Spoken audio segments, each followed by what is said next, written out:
Hey guys, tonight we're sinking into something more Victorian than a mustache dipped in laudanum.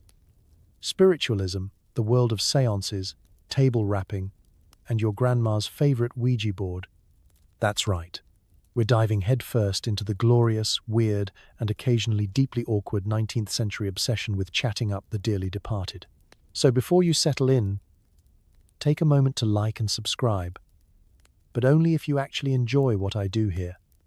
Leave a comment telling me where you are listening from and what time it is for you. Now, dim those lights, switch on a fan for the background hum, unless you're brave enough to sit in complete silence, tuck your feet in so the spectral hands can't tickle your toes, and settle in. Make sure your phone is on Do Not Disturb. But let's pause for a second. Have you ever wondered what it's like to join hands around a wobbly table with your neighbors, your dog, and a paid medium who may or may not be hiding a fishing line up their sleeve? Have you ever felt the urge to ask your late Uncle Harold if he ever found his false teeth on the other side? Do you worry about accidentally contacting the wrong ghost and getting stuck with a Victorian insurance salesman for eternity? Were Victorians really so bored that they had to invent entire social rituals for talking to invisible people? Did anyone ever successfully ask a spirit for next week's lottery numbers? Or did most seances just devolve into people accusing each other of moving the planchette? What exactly did people wear to a seance? Is there a dress code for haunting your friends? And did the spirits get a cut of the ticket sales?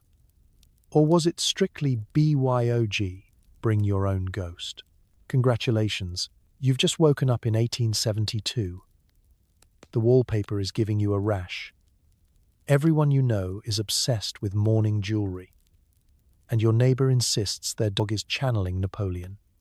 Good luck. It's 1851, and you, like everyone else, are surrounded by an uncomfortable amount of death. Child mortality rates are higher than your Wi-Fi bill, and even a mild cough could be fatal. Victorians coped with all this gloom by inventing new ways to stay in touch with the dead, because grief, as it turns out, is the mother of invention. Let's set the scene. You wake up, groggy, in your chilly London bedroom. The wallpaper is slightly mouldy, the family cat is probably haunted, and somewhere outside, a neighbor is coughing like he's auditioning for a part in a consumption-themed opera. The newspapers arrive stuffed with obituaries, printed in fonts so ornate you wonder if the typesetters get paid by the swirl. You're not even finished with your first cup of tea before you hear the local bell toll for yet another lost soul. Victorian mornings are not exactly bursting with positive vibes. And it isn't just the numbers, though. Truly, the numbers are bleak. 1 in 3 children never makes it to their 5th birthday, and most adults have lost at least one close friend, relative, or suspiciously wealthy uncle before their second cup of breakfast gravy. In an age before vaccines, antibiotics, and vitamin gummies shaped like dinosaurs, even a sniffle could mean doom. Coughs echo through the city like the world's most depressing percussion section.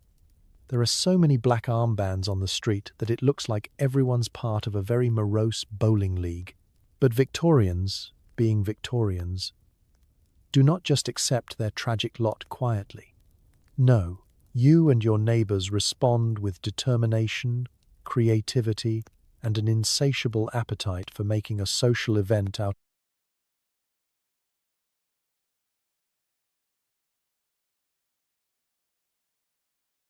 of absolutely anything, including death itself. Mourning becomes an art form, with strict rules and enough etiquette books to collapse your favorite shelf. Grief is not just a feeling, it's a whole lifestyle. If you don't have at least 3 different types of black clothing for various stages of sorrow, are you even trying? This is where the obsession with the afterlife takes over your drawing room. When every family loses loved ones at the speed of Victorian mail, the natural response is to want proof they're still out there, somewhere. Maybe grandma can't physically hand you her secret scone recipe anymore, but surely she can knock on the wall 3 times if you promise to use real butter. Hence, the birth of spiritualism. Mediums are suddenly the hottest new influencers. Seances are the TikTok challenges of 1851. Except the only thing going viral is existential dread. You find yourself clutching a copy of the Family Guide to Communicating with Departed Spirits, now with 20% more Latin incantations, wondering if the cold spot in the hallway is the ghost of your first hamster or just bad insulation. Friends gather by candlelight to ask the dearly departed practical questions. Where's the lost will? Who keeps moving the teaspoons? Is the afterlife biobe? But beneath the surface, all this ghostly socializing is really just a way to make sense of the senseless. You're desperately seeking order in a world that seems to specialize in randomness. The rules help: morning clothes, morning stationery, morning tea sets. At least you know how to dress for the next funeral. There are so many funerals. Still, there's a kind of comfort in it all. Mourning gives you a script. Seances give you hope. Even if you spend half your time whispering to a table, it's better than the silence left by someone gone. The Victorians wrapped themselves in ritual like layers of itchy black wool, part protection, part penance, part look how seriously I take my grief, mother. By midnight, after another long day of missing friends, dodging outbreaks, and pondering your own mortality over cold beef and slightly suspect custard, you climb into bed surrounded by memories and the faint scent of funeral lilies. Somewhere in the house, a floorboard creaks, and you briefly wonder if it's a sign from beyond, or just the cat being dramatic. Either way, you fall asleep certain of one thing. In the age of the great Victorian death crisis, nobody is truly gone as long as you keep inviting them back for one more conversation. And tomorrow, there will be another story, another séance, another chance to ask your favorite lost aunt whether she ever forgave you for breaking her favorite teapot. You've been invited to your neighbor's drawing room for an evening of ghostly entertainment. The invitation specifies no shoes, gloves encouraged, and absolutely no skepticism allowed. You can't remember the last time you had this much social anxiety about sitting in a circle. So, you arrive 5 minutes early, because lateness is a sin, but not nearly as grave as forgetting to bring your own silk handkerchief. The house is already thick with anticipation, and just a hint of mothballs. You're greeted at the door by your neighbor, Mrs. Wigglesworth, whose real name is probably something normal but has long been replaced by her reputation for elaborate hat choices and a fondness for fainting at inconvenient moments. Tonight, she's decked out in more black lace than a vampire wedding. You're ushered into the parlor, which smells of rosewater, nervous perspiration, and the burning hope that something interesting will happen before the biscuits go stale. The furniture has been rearranged for maximum dramatic effect. Chairs encircle a wobbly table that's seen more life as a hat rack than a surface for supernatural encounters. The lamps are dimmed to funeral home chic. Heavy curtains block out the last honest rays of daylight, as if even the sun might be tempted to eavesdrop. One by one, the other guests arrive. There's Mr. Pickering, who claims he's only here for anthropological research but keeps checking his watch. There's Miss Eglantine, who's brought a notebook and a very large pencil in case the spirits want to dictate their memoirs. There's the vicar, looking like he'd rather be anywhere else, and a random cousin who nobody invited but can't be asked to leave because they're already sitting on your left. The mood is a mix of excitement, fear, and that weird tension you get before a team-building exercise. Then, the medium enters. She glides, she swishes, she absolutely refuses to answer to her Christian name. Tonight, she is Madame Rowena, channeler of spirits and collector of dramatic jewelry. Madame Rowena sets the ground rules. No crossing your legs, it blocks the energy. No making faces, the spirits have feelings. And most importantly, no laughter, unless it's nervous and muffled by your gloves. You sneak a look at the clock and wonder how long you can hold your serious spiritual seeker face before someone notices it's really just your holding in a sneeze face. As the séance begins, Madame Rowena insists that all hands be placed lightly on the table. There is an immediate disagreement about whose hands are too heavy and who's secretly pressing down. Mrs. Wigglesworth is convinced someone is channeling her late parakeet. Mr. Pickering is just convinced someone's eaten all the biscuits. You all sit in the near dark, breathing quietly, hoping for a sign from the beyond, or at least a passing breeze. The ritual unfolds. Madame Rowena murmurs, eyes half closed, asking if anyone present would like to speak with their loved ones. Someone at the end of the table gasps. The table creaks. You freeze. It's either an ancient spirit manifesting, or the table is doing its best impression of a haunted trampoline. For the next 20 minutes, you alternate between skepticism, terror, and the strange urge to giggle whenever the vicar's mustache twitches in the candlelight. A faint tapping begins. Madame Rowena declares it's the spirit of Lord Wellington, come to deliver a message about the sherry. Your neighbour's dog starts howling in the next room. There's a sudden cold draft, everyone gasps, but it turns out the cousin just opened a window.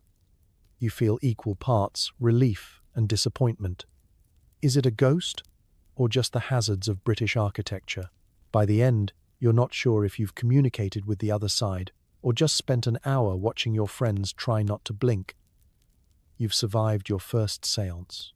You have new respect for both the living and the dead, and an overwhelming urge to wash your hands.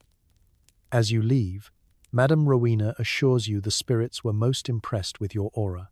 You're not sure what that means, but you take it as a win. Congratulations! You've completed your introduction to Victorian spiritual socializing.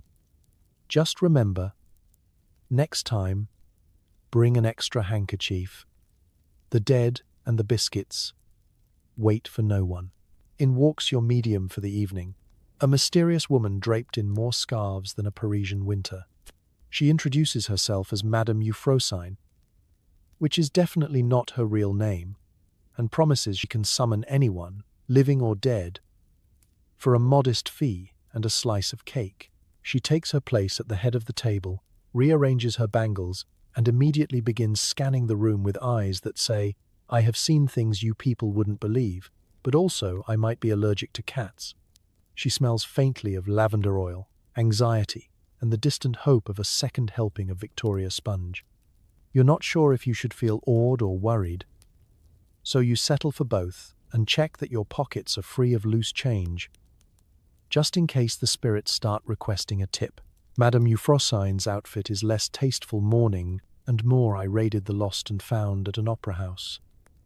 Layers of velvet, lace, and mysterious beads clink with every dramatic hand gesture. Her jewelry seems to multiply when you're not looking.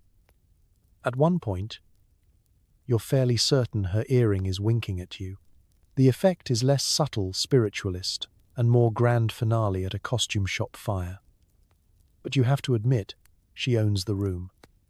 Even the family portrait above the fireplace looks intimidated. She has a way of making small talk that feels vaguely like a job interview for the afterlife.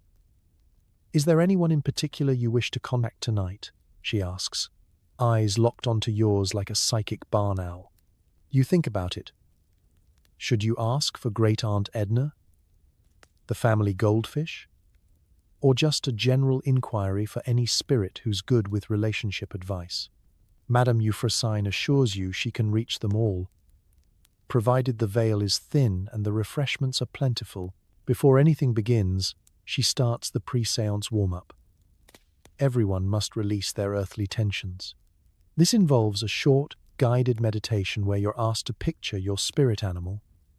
Yours appears to be a very confused hedgehog, while Madame Euphrosyne hums what she claims is an ancient Sumerian tune but sounds suspiciously like the theme from a toothpaste commercial. You try not to giggle, as Mrs. Wigglesworth next to you inhales so deeply she nearly faints into the custard tarts. Now comes the dramatic monologue. Madame Euphrosyne shares her life story, or at least the version she's using tonight. There's the tragic childhood, the first ghostly encounter at age 7, the moment she realized her tea leaves could spell out horse racing results, and the time she accidentally summoned the spirit of her neighbor's cat, who still haunts her favorite armchair. The line between truth, fiction, and performance is thin, but it hardly matters. Everyone's hanging on her every word, partly because the show is genuinely compelling and partly because no one wants to be the first to break the spell by asking for the bathroom. Next, she begins her energetic scan of the group. She points to Mr. Pickering and solemnly intones, "You are carrying a great burden, Mr." Pickering looks guilty, but it turns out he's just sitting on a whoopee cushion. Madame Euphrosyne transitions effortlessly to Miss Eglantine, telling her, "There is someone with you, someone small, fond of cabbage, and extremely critical of your handwriting." Miss Eglantine turns pale. Everyone agrees it sounds exactly like her late Aunt Beryl. The séance, under Madame Euphrosyne's guidance, is part group therapy, part magic act. She dispenses gentle wisdom between bouts of ghostly drama, encouraging you to share your deepest hopes, worries, and, if possible, favorite cake recipes. The lights flicker. Madame Euphrosyne closes her eyes, channeling the vibrations. The table rattles. You feel a strange mix of skepticism and longing, a desire for real answers and just a dash of entertainment.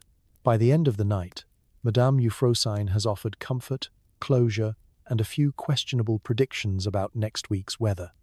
Whether or not you believe in her powers, you can't deny she's done her job. Everyone feels a little lighter, a little more connected, and a lot more likely to invite her back for leftovers. And if you catch her pocketing a slice of cake for the spirits, well, who could blame her? In a world full of uncertainty and dark nights, a good medium and a good dessert are sometimes all you need. The séance begins with table turning, a Victorian party game where everyone gently rests their fingertips on a table and waits for it to wobble. Is it a ghost? Is it Gladys from next door pushing too hard? Nobody knows, but everyone's too polite to accuse each other, so you just keep circling the table until someone gets dizzy. You find yourself seated between Mr. Pickering, who smells faintly of mothballs and barley, and Miss Eglantine, whose approach to personal space suggests she's trying to merge with your aura. The air is thick with anticipation, dust, and the kind of tension you only get when a room full of English people are pretending not to notice someone's foot asleep. Madame Euphrosyne, the medium, instructs everyone to lightly touch the table, just enough to feel a feather land. Someone immediately presses down like they're trying to start a lawnmower. You look around at your fellow participants. The lights have been dimmed to a level best described as lost in a coal mine. Candlelight flickers, casting shadows that seem, if you squint, almost human. The floral wallpaper looks a little more menacing than usual. The table itself, wobbly on the best of days, has been carefully selected for its uneven legs and its history of creaking ominously during thunderstorms. The mood is set, somewhere between supernatural revelation and extremely low-stakes Jenga. Madame Euphrosyne begins the ritual. "Spirits," she intones, "we welcome you. If you are present, make yourself known. But please, nothing that stains the carpet."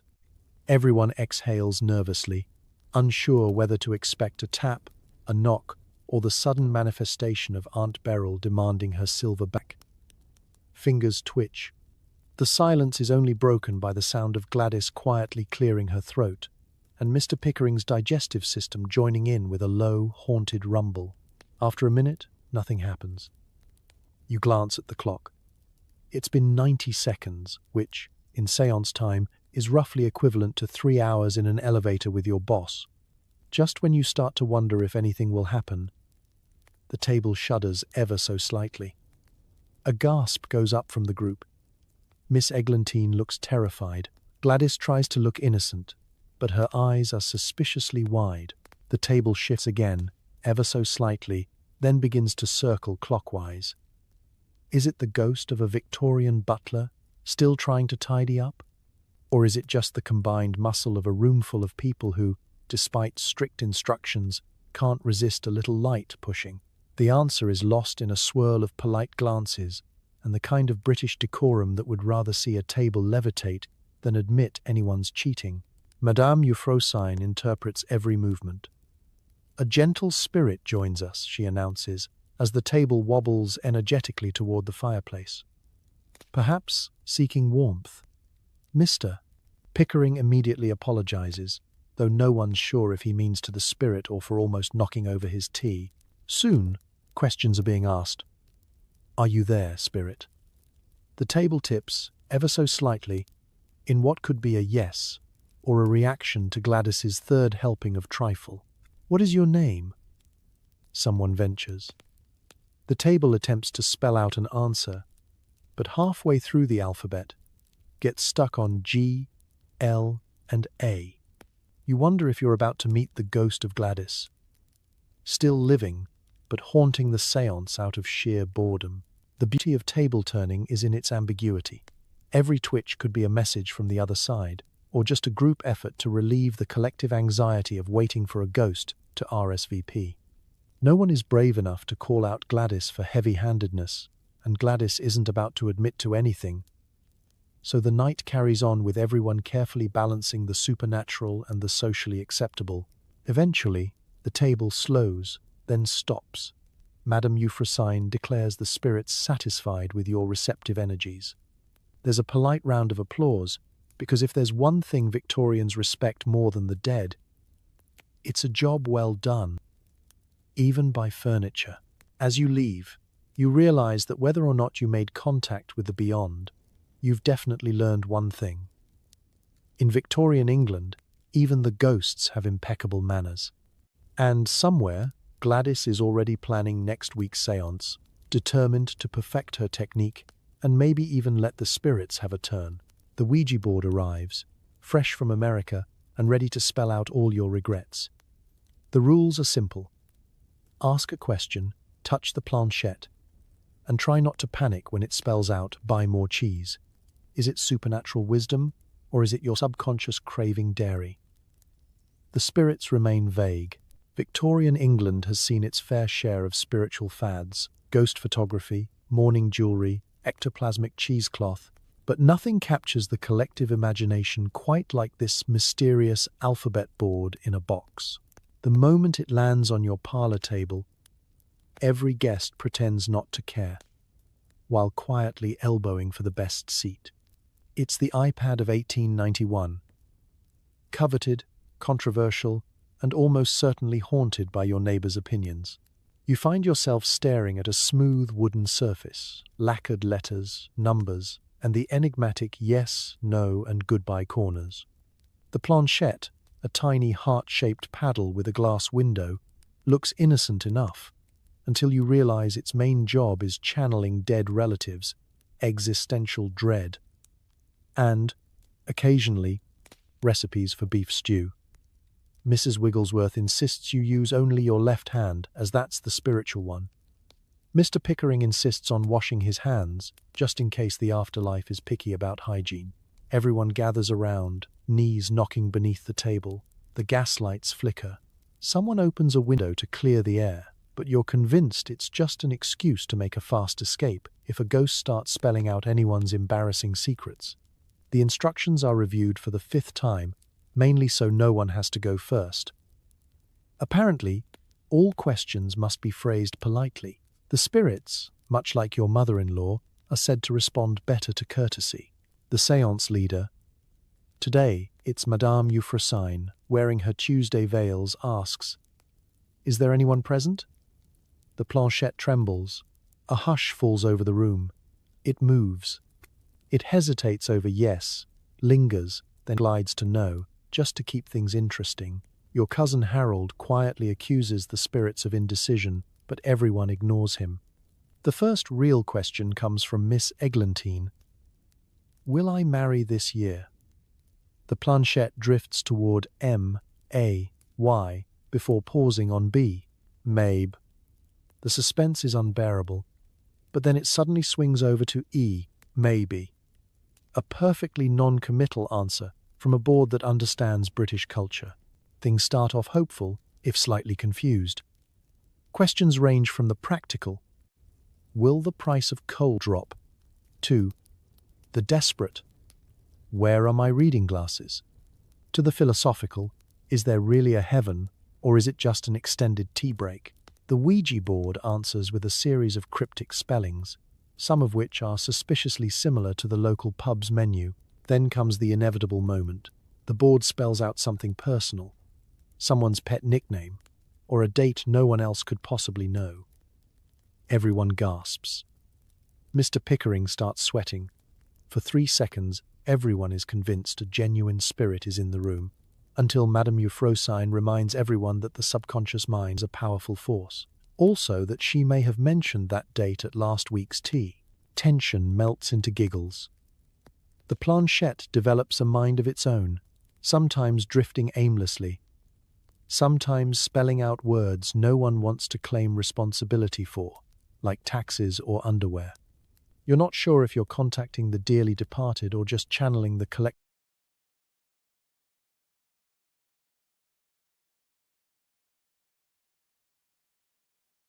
anxiety of a group that's eaten too much fruitcake, and that's part of the Ouija board's charm.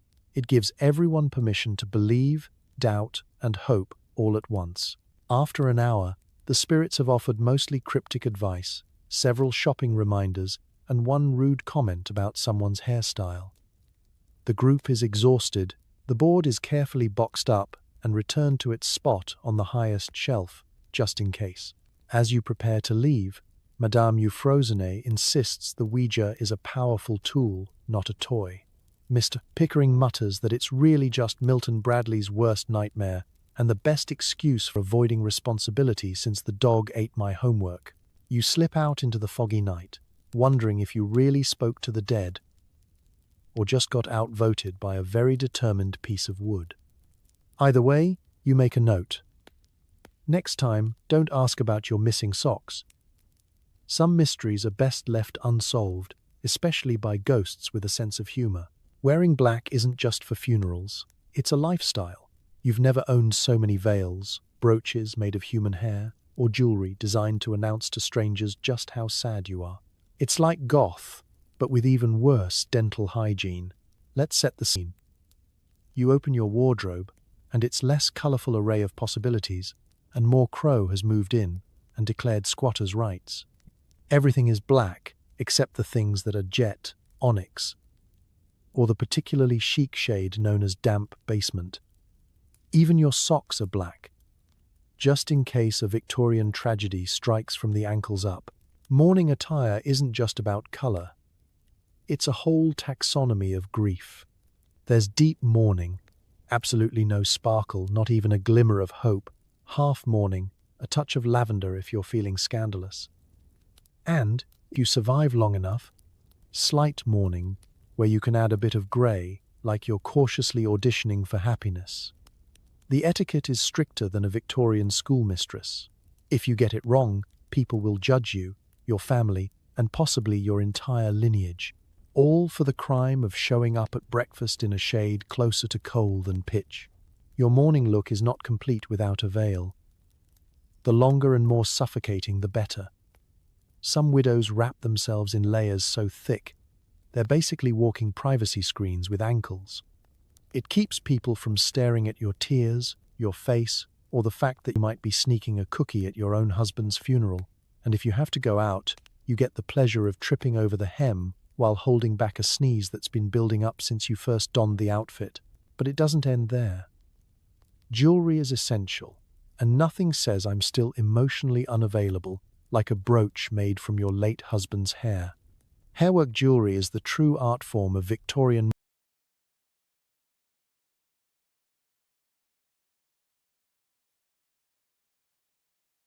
mourning, bracelets, lockets, and rings meticulously braided with locks of the dearly departed. It's sentimental, morbid, and, depending on the humidity, occasionally itchy. If you run out of relatives, don't worry. There are catalogs where you can order pre-braided hair from total strangers, just in case you want to mourn someone you never actually met. Accessorizing is a competitive sport. Black jet beads, ideally imported from Whitby, are draped over every wrist and collarbone. Mourning rings are engraved with names, dates, and, for the extra sentimental, a microscopic portrait that looks suspiciously like every other mustachioed Victorian gentleman. Even your handkerchief is embroidered with black thread, so you can sob in monochrome dignity. And then there's the social side. Victorian society has a sixth sense for spotting insufficiently somber outfits. If you so much as walk past a window in navy blue before your morning year is up, expect at least 3 neighbors to faint and 1 elderly aunt to write a strongly worded letter. Public shaming is an Olympic-level event. Even Queen Victoria herself sets the gold standard.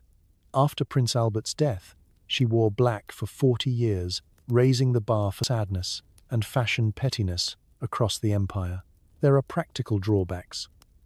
Black dye is famously unstable. Rain turns your elegant ensemble into a splotchy Rorschach test, and you spend entire seasons fighting off clouds of lint. Your hands are perpetually stained from handling your own clothes, so you blend in at funerals and at coal-shoveling competitions. Beneath all the fabrics and frills, though, is something strangely comforting. Mourning fashion isn't just for show, it's armor. It gives structure to grief, rules to chaos, and a way to signal to the world, handle with care. It's proof that even in their sorrow, Victorians couldn't resist turning sadness into a group project. One involving yards of silk, a morbid craft night, and at least one extremely itchy bracelet. By the time you finally retire your black wardrobe for something less ominous, you realize you've learned the real Victorian secret. When in doubt, dress for the worst and accessorize like everyone's watching, because in this world, they absolutely are. You decide it's time for a family portrait, preferably with an extra ghostly guest. Victorian spirit photography is booming, and nothing says loving memory like a blurry extra face looming above your left shoulder. You're pretty sure it's just Aunt Mildred, but the photographer swears it's your late cat. Getting your portrait taken in the Victorian era is already a feat of patience. You put on your best morning outfit, adjust your hair until it's appropriately somber, and shuffle the children into their least stained frocks. Everyone is instructed not to blink, fidget, or breathe in an interesting way for the next 4 minutes. There are more rules than at a séance, and that's saying something. The photographer, a pale, nervous man named Mr. Witherspoon, arrives with enough equipment to rewire the national telegraph system. There are cameras on tripods, mysterious boxes, drapes, powders, and at least 1 bottle labeled danger, for use only in case of ghost. Mr. Witherspoon positions the family around an antique chair, barking out directions with the authority of a drill sergeant and the optimism of a man who knows his plates will be overexposed anyway. Chin up, eyes steady. Try not to look so earthly. The baby sneezes, the dog yawns, and someone's lace veil catches on the ficus. No one is having fun, but everyone is determined to look properly mournful. After all, you're not just here for the living, you're here for the spirits too. The real show begins when Mr. Witherspoon announces, in a whisper that somehow reaches the entire street, that he specializes in spirit photography. This is not your average family snapshot. For an extra shilling, he promises to capture the unseen presence of any departed loved one. Guaranteed, or your money back. In spectral coins, presumably. He dims the lamps and mutters to his camera, as if it's likely to bite. You start to wonder if you should have brought an offering or at least a strongly brewed tea for protection. Everyone is told to stare straight ahead and think of someone dead.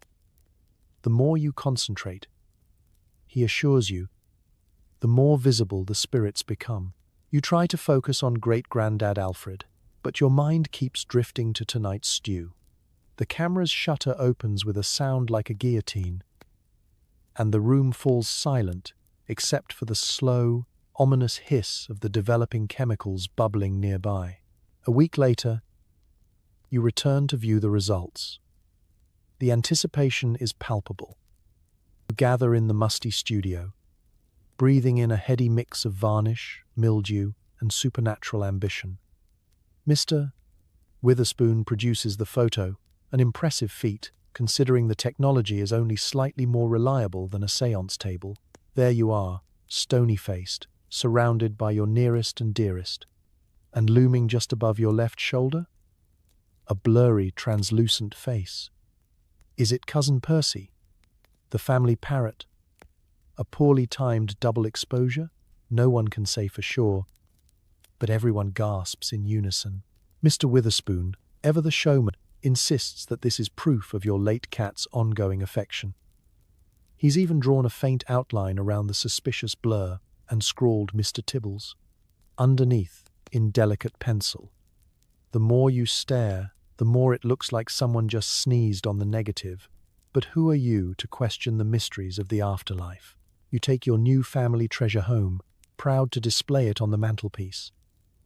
Visitors can't decide whether to be impressed or unnerved, which is exactly the reaction you were hoping for. Soon, spirit photography becomes the latest craze. Every family wants a portrait with a spectral guest. Rumors swirl about who has the most famous ghostly photobomb. Mrs. Wigglesworth claims to have captured the ghost of Lord Byron, but it's clearly just a smudge. Is it real? Is it a clever trick? Or just the Victorian equivalent of adding a spooky filter to your social media? It hardly matters. Spirit photography offers comfort, a dash of excitement, and the opportunity to outmourn your neighbors, all while sitting perfectly still and hoping the cat doesn't knock over the camera. Because in the world of Victorian grief, there's always room for one more in the family photo. Living, dead, or somewhere in between. Is that a tasteful locket or a tiny urn of Grandma's ashes? In Victorian times, you're not really grieving until you're accessorizing with actual human remains. It's part statement piece, part cautionary tale for dinner guests. You begin your day with the solemn ritual of putting on your mourning jewelry, a process only slightly less complicated than preparing for battle. There's a ring on every finger, each engraved with names, dates, and in some cases, stern warnings about inheriting the family gout. Your brooch features a delicately woven braid of your late aunt's hair, so tightly knotted that you're fairly sure it's now an eternal part of your wardrobe, destined to haunt future generations with both sentimentality and split ends. The Victorians did not believe in subtlety when it came to grief. Why keep your loss to yourself when you could announce it with an entire collection of somber accessories? Mourning jewelry becomes the height of fashion, and soon you can barely move for all the lockets, pendants, and rings clinking together like a particularly emotional wind chime. Everywhere you look, there's another piece of jewelry with a tiny portrait, a snip of hair, or a carefully labeled teardrop of jet. At this point, you're one step away from wearing an entire ancestor as a charm bracelet. Hairwork is the true masterpiece of Victorian memorial art. Friends and family send away locks of hair to professional weavers, who turn them into intricate braids, flowers, and even whole landscapes, because nothing says I miss you like a tiny hair tree sprouting from a golden locket. If you're feeling ambitious, you can attempt DIY hairwork at home. Just prepare for hours of delicate looping, inevitable frustration, and the possibility that you'll spend the night untangling yourself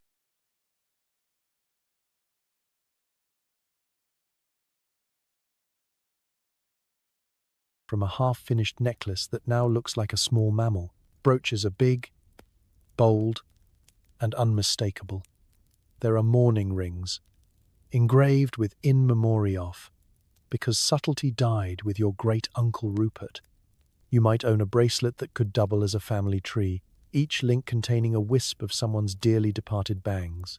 Some pieces are so elaborate, you need an instruction manual just to open the clasp. Others come with secret compartments for ashes, pressed flowers, or even a miniature will, just in case someone tries to challenge the estate at supper. It isn't just about sentiment. Mourning jewelry is a way to prove you're serious about your grief. The more elaborate the piece, the deeper your love, at least according to Aunt Agatha, who's been wearing the same brooch for 27 years and counting. If you dare to wear colour before the requisite period, expect her to rattle her chains disapprovingly in your direction. There's nothing like a passive-aggressive mourning pendant to keep you in line. Even children aren't spared. Little ones wear lockets with tiny curls from siblings or parents, a literal close-to-the-heart reminder that sadness is a family value. Husbands exchange rings after the loss of a wife. Wives after a husband. And, if you've truly bought in, you commission matching mourning sets for the family pet. Mr. Pickering down the lane has a brooch in honor of his late guinea pig. It's surprisingly tasteful. Shopping for mourning jewelry is a social event. Jewelers' windows gleam with jet, onyx, and enamel, every display promising to make your sorrow just a little more stylish. There are catalogues, mail-order specials, and at least 3 pop-up stands outside every decent funeral. Express your love and your loss, the advertisements say, which is Victorian code for make your neighbours jealous of your melancholy. Of course, all this accessorizing comes with hazards.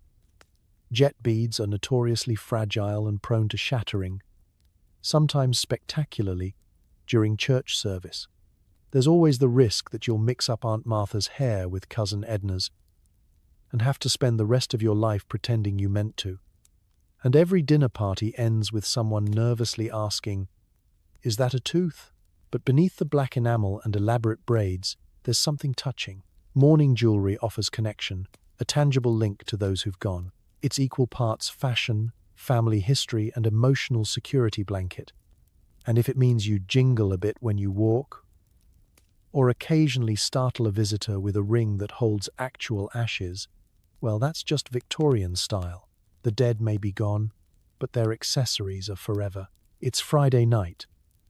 Instead of Netflix, you're attending a public ghost demonstration. There's a ticket booth, folding chairs, and a suspiciously theatrical mist machine. Nothing says fun night out like paying 6p to watch a medium cough-up cheesecloth in front of a live audience.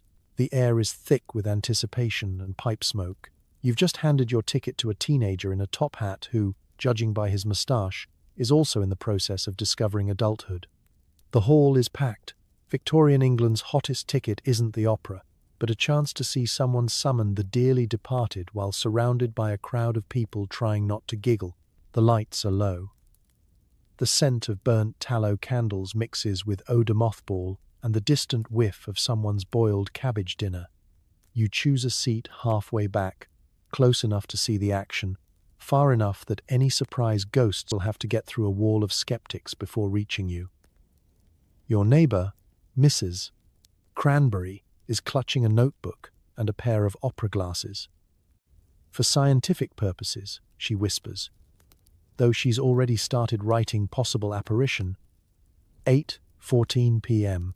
before anything actually happens. On stage, the medium appears. Tonight it's the renowned Monsieur Baguette, whose real name is probably Gerald. He's dressed in flowing robes, a silk turban, and a scarf that seems to be shedding mysterious powders. He greets the audience in a booming voice, promising contact with spirit world, or at least with the next street over. The crowd hushes as the room darkens further. All eyes are glued to the stage, except for Mr. Pickering in row 2, who is busily unwrapping a suspiciously noisy toffee. The show begins with table rapping and mysterious bell ringing. Someone's umbrella falls over, and half the room jumps, convinced it's the ghost of Lord Byron making his entrance. Monsieur Baguette invites the spirits to communicate, and, after an awkward pause, the table twitches dramatically, right as he places his knee beneath it. The audience gasps, half in awe, half in amusement. Was that a message from beyond, or just an overcooked joint acting up? Next comes the main event, the materialization of ectoplasm. Monsieur Baguette closes his eyes, breathes deeply, and begins to convulse ever so slightly. Out comes a long string of what looks suspiciously like yesterday's laundry, pulled from his sleeve, his collar, and, at one particularly memorable show, from behind his ear. Ectoplasm, he assures everyone, is a mysterious substance only visible in dim light, and only accessible to those pure of heart, or willing to pay for a second ticket. You watch as the crowd reacts. Half are wide-eyed, leaning forward, whispering excitedly. The other half are stifling laughter, or pretending to sneeze every time a new glob of spirit matter hits the floor. A woman in the front row faints elegantly, which may or may not be part of the act. The local newspaper's reporter is scribbling furiously, possibly spelling "help me" in Morse code. For the grand finale, the medium encourages questions from the audience. Miss Eglantine inquires about her late husband's favourite socks. Monsieur Baguette stares into the middle distance and announces they are with him in the spirit realm, unmatched as in life. The crowd nods solemnly, and Mrs. Cranberry jots down, "Socks, possibly eternal." By the end of the evening, everyone files out into the foggy night, a little giddy, a little skeptical, but thoroughly entertained. Some claim they felt a cold hand brush their cheek, while others suspect the drafty windows are to blame. The mist machine coughs up one final cloud for dramatic effect as the last ticket holder leaves. Was it real? Did you glimpse the other side? Or did you just pay for the world's strangest magic show with a side of existential dread? Either way, you have a new story to tell, and a strong desire to never eat cheesecloth again. In Victorian England, the line between grief, curiosity, and a night on the town was thinner than the veil itself. And honestly, you can't wait to go back next week. Forget email. In Victorian England, you might send letters to the dead via automatic writing. You grip a pencil, ask Auntie Gertrude for advice, and hope your possessed handwriting is legible enough that your descendants won't judge your spelling mistakes. It starts innocently enough. A quiet evening, the rain tapping on the windows, and a room full of people who have exhausted every possible topic of polite conversation. Enter the medium, draped in her signature lace, producing a stack of blank paper and a handful of suspiciously well-sharpened pencils. "Tonight," she declares, "you'll be writing to the other side, and you thought the most dangerous thing you'd do was try the boiled pudding. The process is simple. You close your eyes, clear your mind, and let the spirits guide your hand. In practice, this means a lot of squinting, hunching, and trying not to let anyone see you doodling in the margins. The room is silent, save for the scratch of graphite and the occasional suppressed giggle as someone's pencil suddenly produces what looks suspiciously like a drawing of a fish wearing a top hat. You focus. What would you ask Auntie Gertrude, who was legendary for her sponge cake, and even more so for her unsolicited advice? "Dearest Auntie, you begin. Should I invest in railway shares or stick to safe government bonds?" Your hand jerks. The pencil scrawls a looping no. Either the voice of the beyond or your subconscious remembering last year's financial disaster. Either way, you add a few exclamation marks for spiritual emphasis. Not all letters are so straightforward. Some people receive messages in Latin, French, or what may be the world's worst attempt at shorthand. Others end up with entire pages of mysterious squiggles. Madame Euphrosyne, ever the optimist, assures you that any message, no matter how cryptic, is packed with meaning. The spirit world, she says, is notoriously bad at spelling. The fun doesn't end when the writing stops. Now it's time to decipher the results, preferably with a straight face.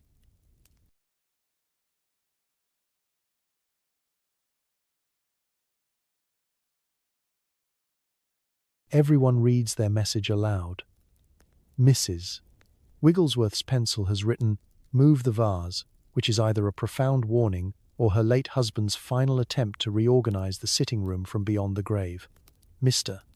Pickering gets, "Eat more turnips," which he insists must be a sign from his health-conscious grandmother and not his own guilty conscience. Occasionally, the writing is so legible, so specific, that the whole group leans in, breathless. "Beware the green hat," someone's letter warns. Suddenly, everyone looks suspiciously at Mrs. Cranberry's unfortunate choice of headwear. Automatic writing, it seems, is just as effective at stirring up drama among the living as it is at contacting the dead. Once the evening is over, the letters are carefully folded and tucked away in boxes between pages of Bibles, or, if you're really dedicated, pinned to your bedroom wall like a Victorian vision board. Some people collect them, convinced that if you put together enough scribbled warnings, you'll eventually receive the ultimate advice on love, fortune, or the recipe for truly edible boiled beef. For the diehards, automatic writing becomes a habit. They dedicate special journals, decorated with black ribbons and hopeful flourishes. Every Thursday night, rain or shine, they sit down and wait for the spiritual Wi-Fi to connect. Some weeks, the pages remain blank. Other times, they're filled with shopping lists, mysterious recipes, or cryptic complaints about the state of the afterlife's plumbing. But at its heart, automatic writing is less about supernatural wisdom and more about connection. It's a chance to reach out, to imagine voices in the silence, and to fill the dark with words. Even if those words are mostly "turn up heat" or "do not eat the soup." The pen may not always be mightier than the sword, but in the hands of a Victorian spiritualist, it's at least more entertaining. And so, as you place your latest letter under your pillow, you drift to sleep wondering if Auntie Gertrude will answer, or if she's too busy reorganizing clouds on the other side. Either way, you're oddly comforted, because, in the end, it's not just the living who crave a little correspondence. You're surrounded by an array of odd gadgets, spirit trumpets, bells that ring themselves, and gloves designed to channel ectoplasmic handshakes. It's half laboratory, half circus, and you're definitely not getting your security deposit back if any of this stuff leaves scorch marks. Welcome to the Victorian seance, where innovation and eccentricity go hand in gloved ectoplasm. Tonight, the parlour is less a cosy drawing room and more a cross between an inventor's workshop and a school play about haunted laundry. The medium, naturally, arrives with a trunk of equipment, looking less like a spiritual conduit and more like someone about to assemble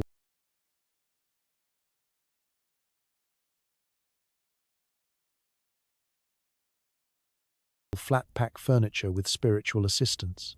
First up, the spirit bell, a dainty silver bell on a velvet cushion, allegedly able to ring all on its own when a ghost is nearby. The room is tense. Everyone watches as the medium solemnly invites spirits to make themselves known. 5 minutes of silence follow. The bell remains stubbornly silent until Madame Euphrosyne accidentally nudges the table and the bell gives a pitiful little tinkle. Everyone gasps. Mrs. Wigglesworth nearly faints into the plant pot. Mr. Pickering is convinced his late uncle is sending a message about overdue library books. Next, the infamous spirit trumpet makes its appearance, a long, shiny, cone-shaped device that looks like it was stolen from a marching band with a strong supernatural theme. Supposedly, spirits can whisper messages through the trumpet, amplifying their voices so the living can hear. The lights are dimmed, the curtains drawn, and the audience is told to sit in total silence. The medium lifts the trumpet, and everyone waits, breathless, for a spectral voice to cut through the gloom. Instead, a soft, slightly wheezy hello emerges, a sound that suspiciously resembles Madame Euphrosyne after a long climb up the stairs. Then come the phantom hands. Yes, hands, crafted from wax, paper, and possibly leftover luncheon meat. These are slipped onto gloved arms and concealed beneath black velvet. When the lights go out, the medium invites everyone to reach out. If you feel a cold touch, she whispers, know that the spirits are greeting you. Inevitably, someone yelps as a suspiciously clammy glove brushes their wrist. Mr. Pickering's moustache bristles with excitement, or possibly just static electricity. That was most certainly Aunt Maud, he insists, though everyone suspects it was Gladys reaching for another biscuit in the dark. And don't forget the writing planchette, a little wooden board on wheels, topped with a pencil, which allegedly allows spirits to scrawl out their messages. The medium places her fingers on the device, closes her eyes, and soon the planchette is scribbling furiously across the page. The result is mostly illegible, though the group agrees it looks vaguely like "send more jam," a request both practical and eternal. There's a homemade EMF detector, Victorian style, of course, a jar of frogs, a magnet, and a strong dose of optimism. It does nothing except annoy the frogs. But Madame Euphrosyne assures everyone this is a sign that energies are fluctuating. Miss Eglantine, who once read a pamphlet on static electricity, nods with deep seriousness. Every so often, an unfamiliar whir or pop erupts from the tangle of cords and wires. The room fills with the smell of singed linen, but the spirits seem unbothered. The gadgets keep everyone engaged, equal parts spectacle and science fair. There's the feeling that, just maybe, one of these blinking, ringing, twitching contraptions will finally bridge the gap between worlds. By the end of the evening, you're exhausted and slightly deafened by phantom bells. You gather your things, careful not to brush against any waxy fingers or suspiciously moist gloves. The parlor is filled with the satisfied sighs of people who came searching for ghosts and instead found a small army of gadgets with questionable electrical safety. As you leave, you realize the truth. In the Victorian era, belief and technology are inseparable. Ghosts may or may not be real, but the effort to catch them with bells and whistles is half the fun. Besides, if you ever need to explain those scorch marks to your landlord, just blame it on the spirits. They can't be reached for comment. It's 2 a.m. and you wake up to a cold spot in your bedroom. Is it a draft, a dead relative, or just that you forgot to pay the gas bill again? Victorians catalogued ghostly visitations with the same obsessive detail most people reserve for true crime podcasts. Your eyes dart around the dark room. The candle stub is guttering on the dresser, and you're suddenly hyper-aware that your feet are sticking out from under the covers. A rookie mistake. You yank them back in, just in case a phantom hand decides to check your pulse. The wallpaper seems to shimmer, the shadows on the ceiling gather conspiratorially, and somewhere, the ancient pipes in the wall let out a groan so mournful it could win a poetry contest. In Victorian England, these are the moments you live for and dread. The Victorians are obsessed with ghostly house calls. You can't swing a mourning locket in polite society without someone launching into a 15-minute account of the night Cousin Arthur's spirit rearranged the cutlery. Paranormal happenings are meticulously documented, compared, and debated. The Society for Psychical Research is probably the only club with more ghost stories than a kindergarten sleepover. The etiquette is clear. If you're visited by a spirit, you're expected to describe the encounter in breathless detail the next day. Was it a shuffling, a sighing, or a spectral dog barking at an empty chair? Did the apparition say anything? Or just stand awkwardly by the wardrobe like an unwanted guest at a party? The more vivid your story, the more status you gain.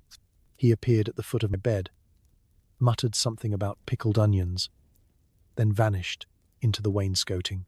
Your neighbour, Mrs. Wigglesworth, claims she has a visitor every Tuesday, usually her late husband, who insists she's overwatering the ferns.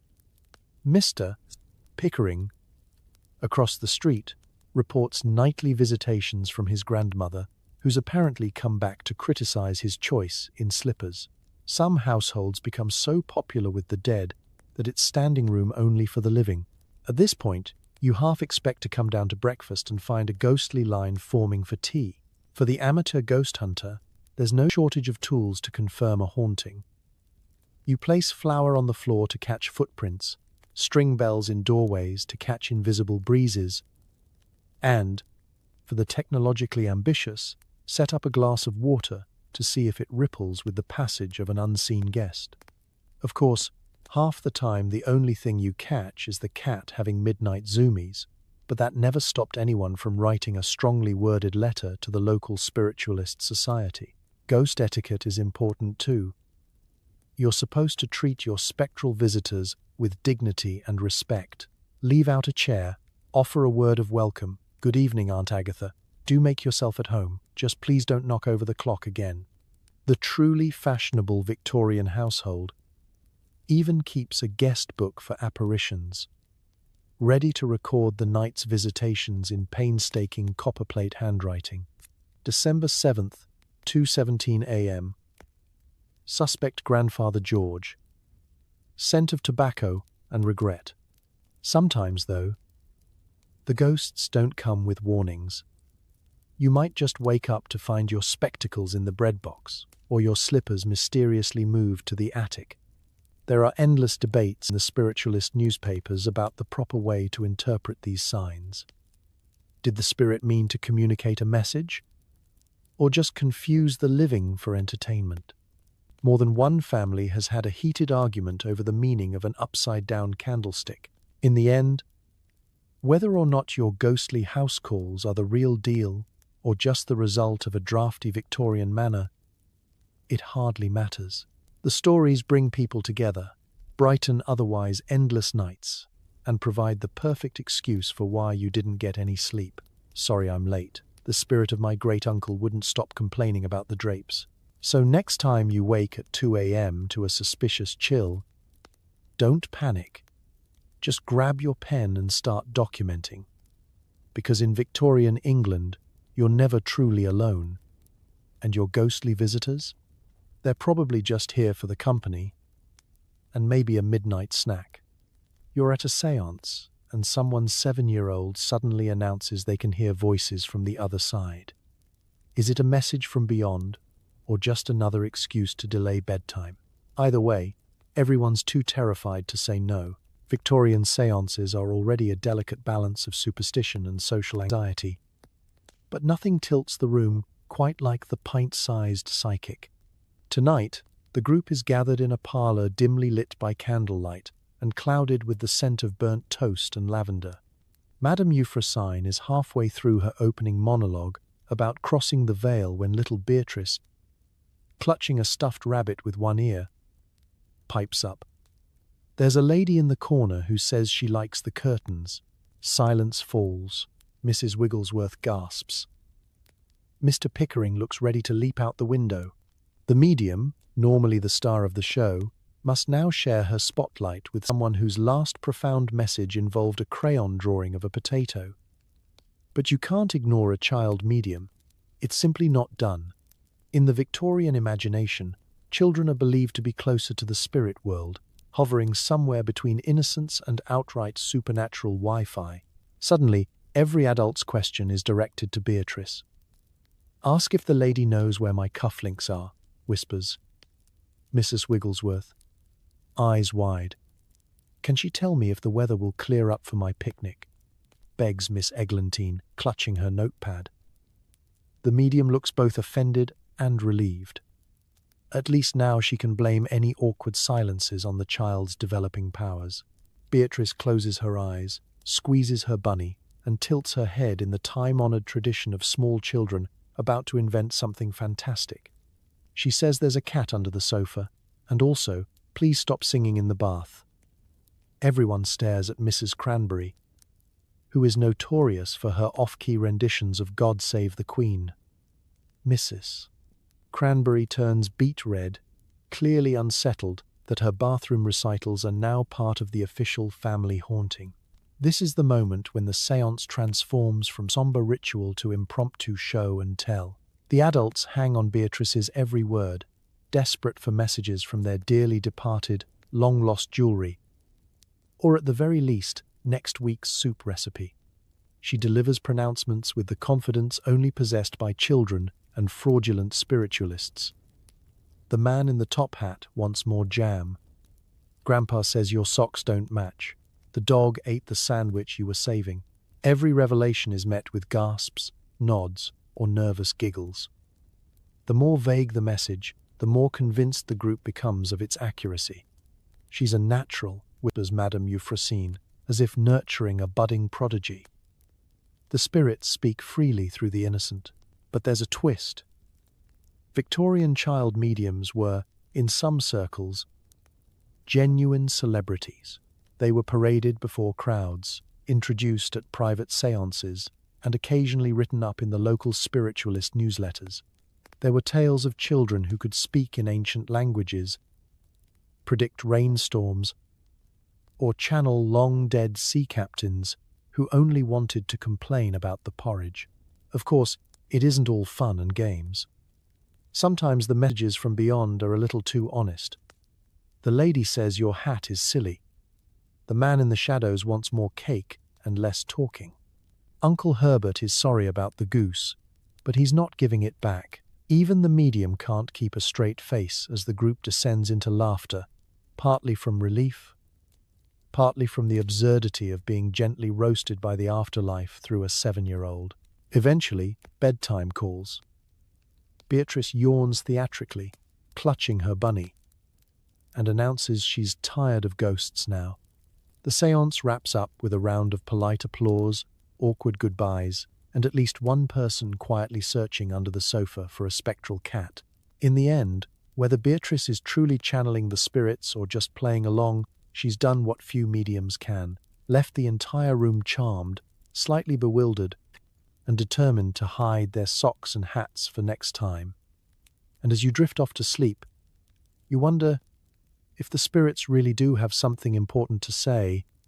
Maybe they'll wait until after bath time. It's portrait day, and you're propping up great-grandpa for one last group photo. Victorian memento mori photography means posing with the recently departed.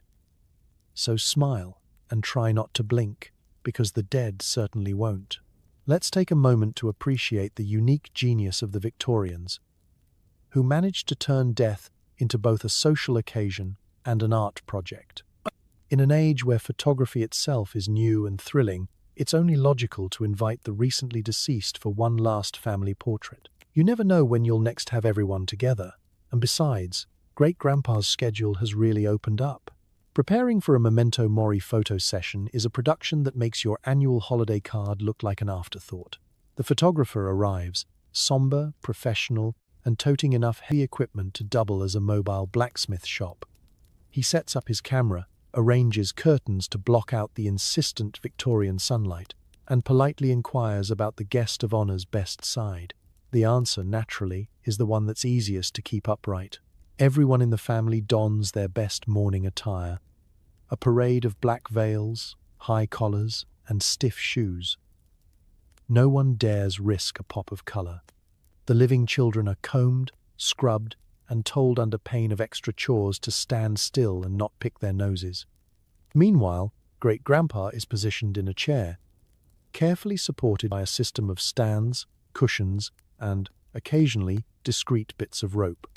If your Victorian household is especially well prepared, you might even have a special mourning frame, a device specifically designed to keep the dearly departed from slumping mid-photo. Innovation, after all, is a family value. The instructions are clear. Everyone must hold perfectly still. This is much easier for some than others. For the living, the challenge is to not blink, not sneeze, and not faint from the combined heat of the gas lamps and their own emotional tension. For the dead, it's a triumph of Victorian technology that anyone manages to stay seated at all. If the photo session goes especially well, the deceased might even be posed with an open book, a favorite pet, or, for the especially whimsical, a musical instrument. You never realize how many hobbies your relatives had until someone tries to wedge a violin under Great-Grandpa's arm. Then comes the moment of truth, the long exposure. You all stand, hearts pounding, as the photographer counts slowly. Hold and hold, the minutes stretch, the baby wiggles, Aunt Mildred sniffles. But Great-Grandpa is the picture of serenity, no blinking, no complaints, no fidgeting. In the final photo, it's the living who often look the most suspiciously animated, while the departed appear calm, dignified, and eerily photogenic. If your eyes happen to close, well, there's always next year. For everyone else, that is. Once developed, the photo is carefully displayed on the mantelpiece, a tribute to both family bonds and Victorian determination to keep everyone involved, alive or otherwise. These memento mori images become treasured heirlooms, proof that not even death can excuse you from a family photo. Friends and neighbors come to admire the results. "What a lovely likeness," they say, squinting at the pale, motionless figure in the center. "He looks so peaceful, or at the very least, he looks like someone who's finally gotten out of Sunday chores." Beneath the formality and faint sense of the macabre, there's real tenderness in the ritual. These photos are acts of love, a way to remember, to mourn, and to say goodbye. They capture a moment when the family, in all its mismatched glory, is together. And if it happens to be a little spooky, a little awkward, and just the tiniest bit unsettling, well, that's just how the Victorians liked it. So, next time someone complains about having to stand still for a selfie, just remind them, at least nobody had to be propped up for posterity. In the Victorian family album, everyone is welcome, even if only one of you is guaranteed not to blink. You've just heard of the Fox sisters, who claim to chat with ghosts via mysterious rapping noises in their upstate New York house. Before you know it, their spiritual antics have crossed the Atlantic, and now everyone in your neighborhood wants a ghost of their own. It starts innocently enough. A few stories in the penny papers, whispers in the tea shops, and suddenly the entire British Isles is abuzz with the exploits of Maggie and Kate Fox, the original ghost influencers. The Foxes, two unassuming teenagers with a flair for the dramatic and a suspiciously strong command of toe-cracking, became overnight sensations. One minute, they're living in a creaky farmhouse. The next, they're the toast of Victorian society, hailed as the first reliable Wi-Fi hotspot for the other side. You can't escape it. Everywhere you go, people are testing their walls for hidden spirits. Neighbors are inviting you over for just a quiet evening, which turns out to be a competitive séance, complete with notepads, hammers, and the promise of light refreshments if someone can successfully summon the ghost of Napoleon. Mrs. Wigglesworth has started referring to her attic as the rapping room and claims her late husband communicates through suspicious banging noises. Usually at the same time, the neighbor's laundry line is flapping in the wind. The Fox sisters' method is simple but irresistible. Ask the spirit a question, listen for a knock, 1 for yes, 2 for no. It's the world's spookiest game of 20 questions, and soon every child in your street is quizzing their ancestors about missing socks and dessert privileges. You sit in drawing rooms filled with hopeful Victorians, all perched on the edge of their fainting couches, straining to hear a sign from the beyond. The tension is so thick, you could cut it with a mourning brooch. Professional mediums suddenly face serious competition. Madame Euphrosyne eyes the Fox sisters with equal parts envy and suspicion, muttering about American showmanship and threatening to install a rapping device under her own parlor floorboards. British séances adopt the new style with gusto. Your local grocer now offers spirited potatoes, certified ghost-free, or your money back. Even the Society for Psychical Research, usually as staid as a soggy crumpet, dispatches a delegation to investigate, armed with notebooks, stopwatches, and the world's most judgmental monocle. Of course, not everyone is convinced.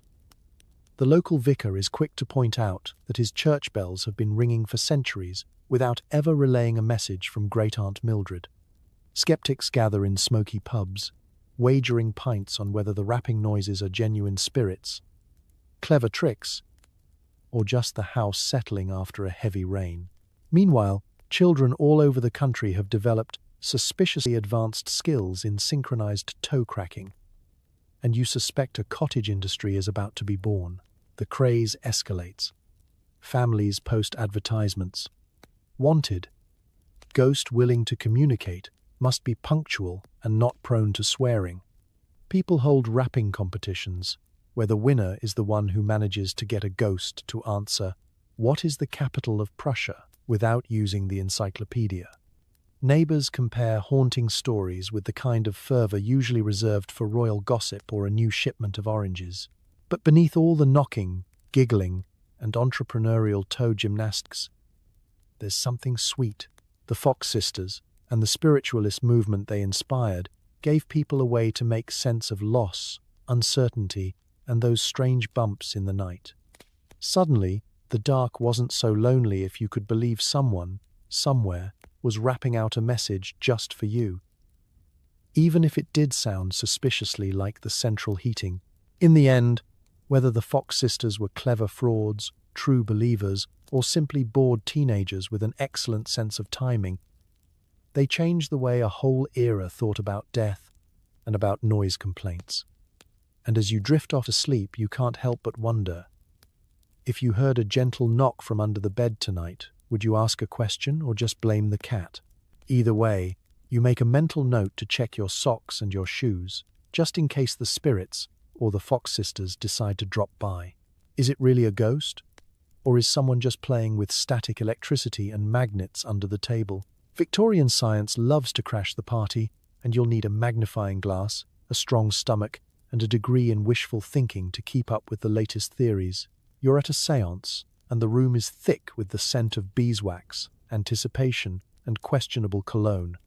Half the guests have one eye on the spirit trumpet, and the other on the local chemist, who has, for reasons unknown, brought his own set of brass rods, a suspicious glass battery, and what appears to be a jar of experimental frogs.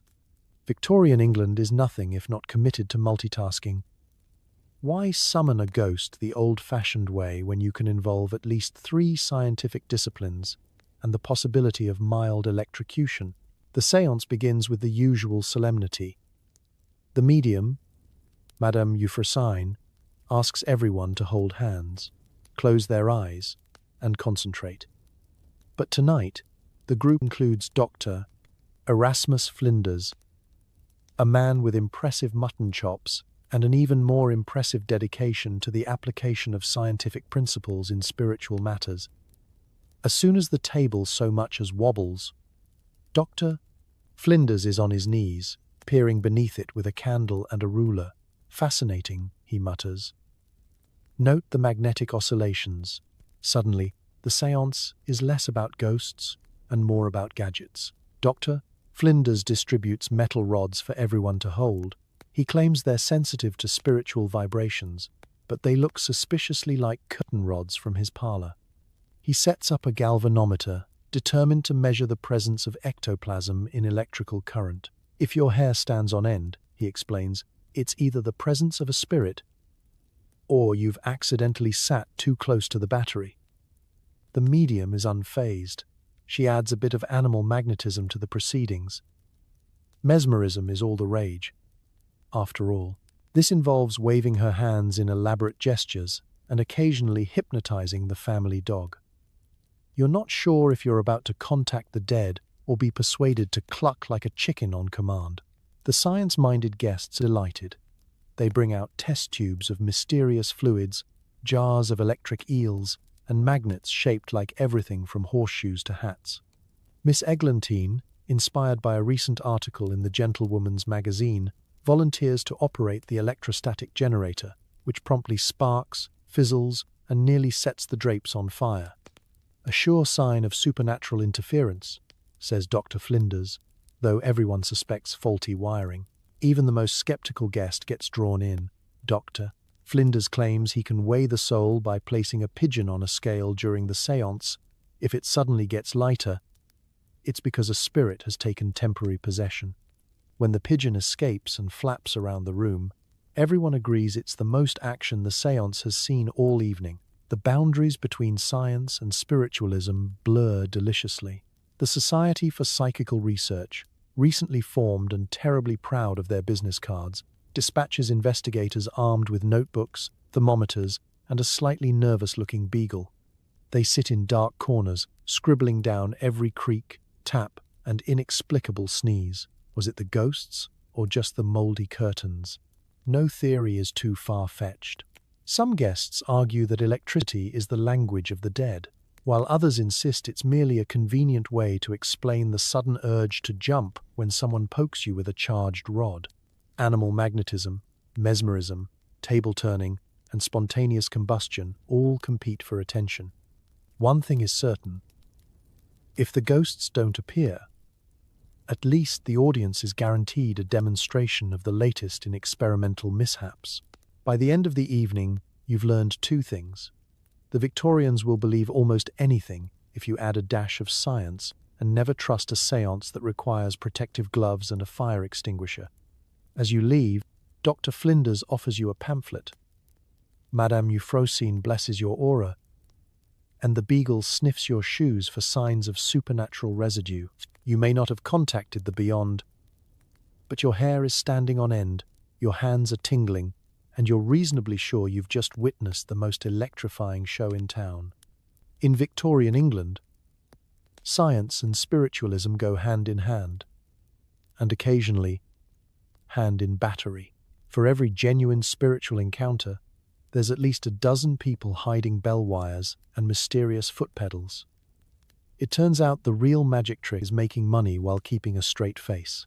Victorian spiritualism is a booming business, and if you can't find a ghost, you can always improvise. The average séance is less a holy ritual and more a cross between amateur theatre and low-budget magic show. Every other drawing room in England features a gifted medium, a creaky table, and an audience determined to spot a ghost, or at least not fall asleep before the cheese course. You arrive one drizzly evening to find the local spiritualist, Madame Fortuna, already centre stage. Her accent wanders from Budapest to Birmingham within a single sentence. Her eyes dart around the parlour, searching for skeptics and loose change with equal enthusiasm. "I see a presence here tonight," she intones, glancing pointedly at Mr. Pickering's pocket watch. "A presence who wants to be remembered." Mr. Pickering clutches his watch tighter. Before the lights even dim, you notice the preparations. Bells hang at suspiciously reachable heights. A trumpet rests on the windowsill, positioned just so. The curtains ripple, not from a supernatural breeze, but from the enthusiastic pumping of the household's smallest child, recently bribed with toffee to assist the spirits. In the Victorian séance, everyone's in on the act, except the guests who still believe they're about to get financial advice from beyond the grave. As soon as the table starts rapping out Morse code, you suspect foul play, but no one wants to break the spell. Politeness is, after all, the backbone of British society, and the best friend of a clever trickster. Even when Madame Fortuna's handkerchief mysteriously rises in the air, everyone claps politely, ignoring the thin string that attaches it to her sleeve. The real secret to success is to keep your audience somewhere between dazzled and gently embarrassed. Some mediums take their act to the next level. Spirit photography is in vogue, and it's amazing how many dearly departed relatives show up in family portraits, always lurking just behind the photographer's own nephew. Ectoplasm is summoned with suspicious regularity, usually looking a lot like cheesecloth and smelling faintly of laundry soap. One enterprising duo famously produced a talking skull that offered stock tips before being unmasked as a clever ventriloquist and his long-suffering cousin Derek. But the golden rule of Victorian spiritualism is, the more elaborate the setup, the less likely you are to question it. If the medium insists on total darkness, elaborate tablecloths, or everyone wearing gloves for spiritual safety, you can be reasonably sure someone's about to crawl under the furniture. Some séances even employ trapdoors, secret signals, and code words like magnolia. Translation: "Please pass the port, the spirits are thirsty." Of course, the Victorians aren't entirely credulous. Exposés abound in the penny papers. Sensational headlines proclaim, "Famous medium caught with bellows and bacon," or "Ghost turns out to be Aunt Margaret in a sheet." The newly formed Society for Psychical Research dispatches investigators to séances with notebooks, measuring tapes, and an air of barely contained skepticism. Occasionally, the investigators catch a fraud in the act, but more often than not, they're left with more questions and invitations to next week's event. But amid all the trickery, there are the rare, stubborn believers, mediums who genuinely believe in their powers, or at least hope they're not just very creative sleepwalkers. The occasional honest medium stands out for their refusal to charge a fee, their lack of cheesecloth in the sleeves, and their tendency to burst into tears when anything actually happens. In the end, whether it's the thrill of the unknown, the charm of the spectacle, or just a desire for distraction from the relentless gloom of Victorian life, people keep coming back. Maybe it's human nature to hope, to wonder, and to squint into the shadows while checking under the table for bell wires, just in case. So next time you're at a séance and the medium asks you to dim the lights, keep an eye on your silverware and your skepticism handy. Because in Victorian England, the only thing more common than a ghost is a very inventive hoax. And honestly, half the fun is trying to tell the difference. There are rules to this, apparently. Never insult the spirits. Always offer them a comfortable chair. And if the ghost asks for tea, don't ask whether they take milk or lemon. It's rude to question their afterlife dietary needs. In Victorian England, good manners are the highest currency, right after actual currency and, perhaps, well-timed fainting. When it comes to communing with the dead, etiquette isn't just for the living. There's a whole unwritten code for how to properly entertain a spectral guest, as important as knowing which fork to use for dessert, or how to pretend you understand French at dinner. Step 1. Greeting your ghostly visitor.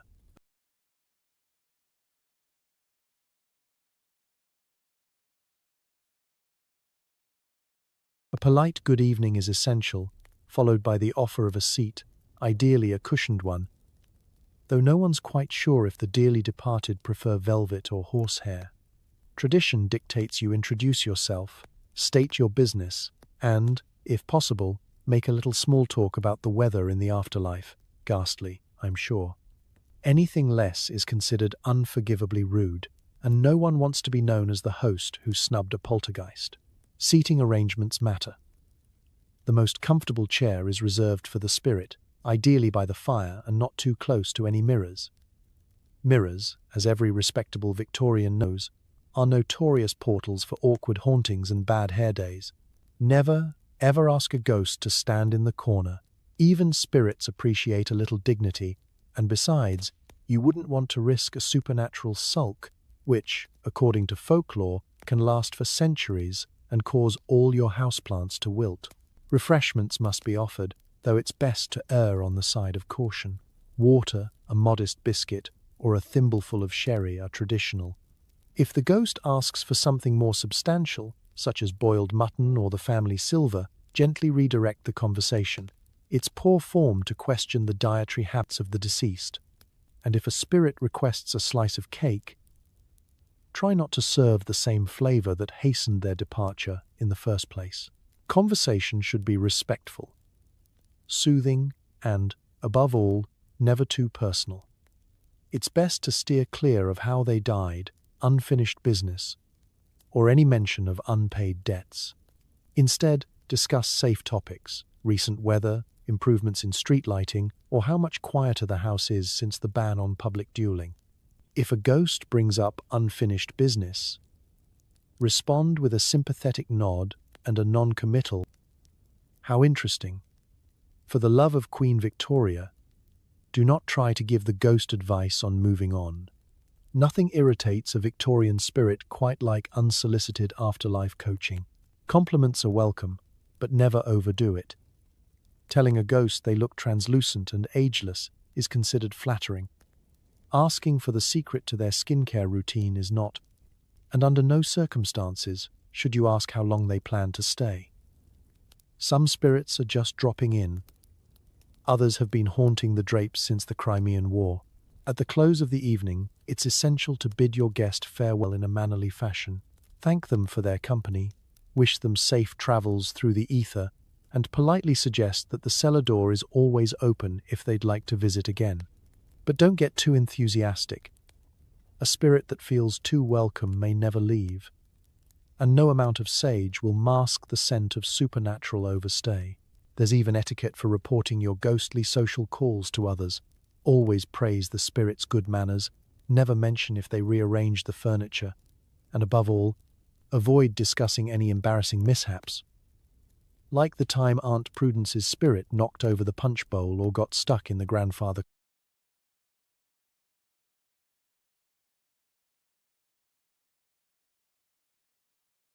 clock. In the end, Victorian ghost etiquette is less about keeping the spirits happy and more about upholding a code of dignity, poise, and relentless hospitality, even in the face of the unexplained. Because, in a world obsessed with manners, the line between a guest and a ghost is thinner than a mourning veil. And really, you never know when you'll need a good reference in the afterlife. So next time you sense an otherworldly chill or a faint rattling of the teaspoons, remember, stand, bow, and offer the best chair. Because in the game of spiritual society, good manners are truly eternal. Feeling unwell? Forget doctors. Victorian spiritualists might prescribe a little seance-based healing. Just sit in a circle, close your eyes, and try not to think about the last time your spirit healer washed their hands. In Victorian England, where the cure for a headache often involved leeches, mustard plasters, and a bracing whiff of carbolic acid, it's no wonder people turn to the spirit world for medical advice.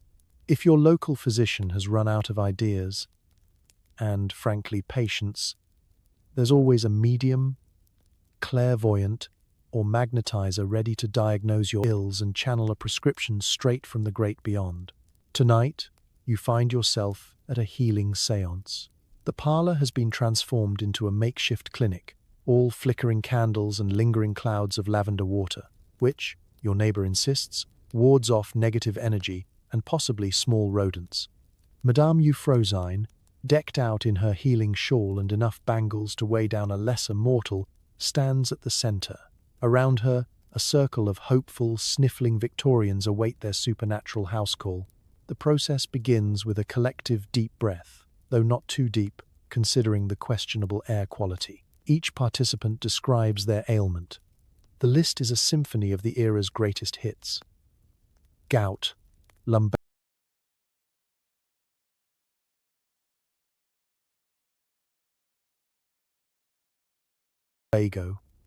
melancholy, nerves, and one gentleman who claims to be allergic to sunlight, hard work, and most forms of conversation.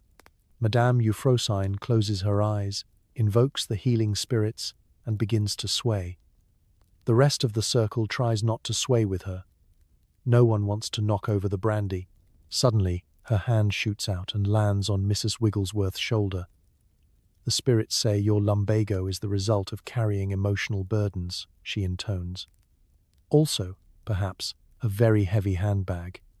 Mrs. Wigglesworth nods solemnly and promises to carry fewer grudges, at least until next week's bake sale.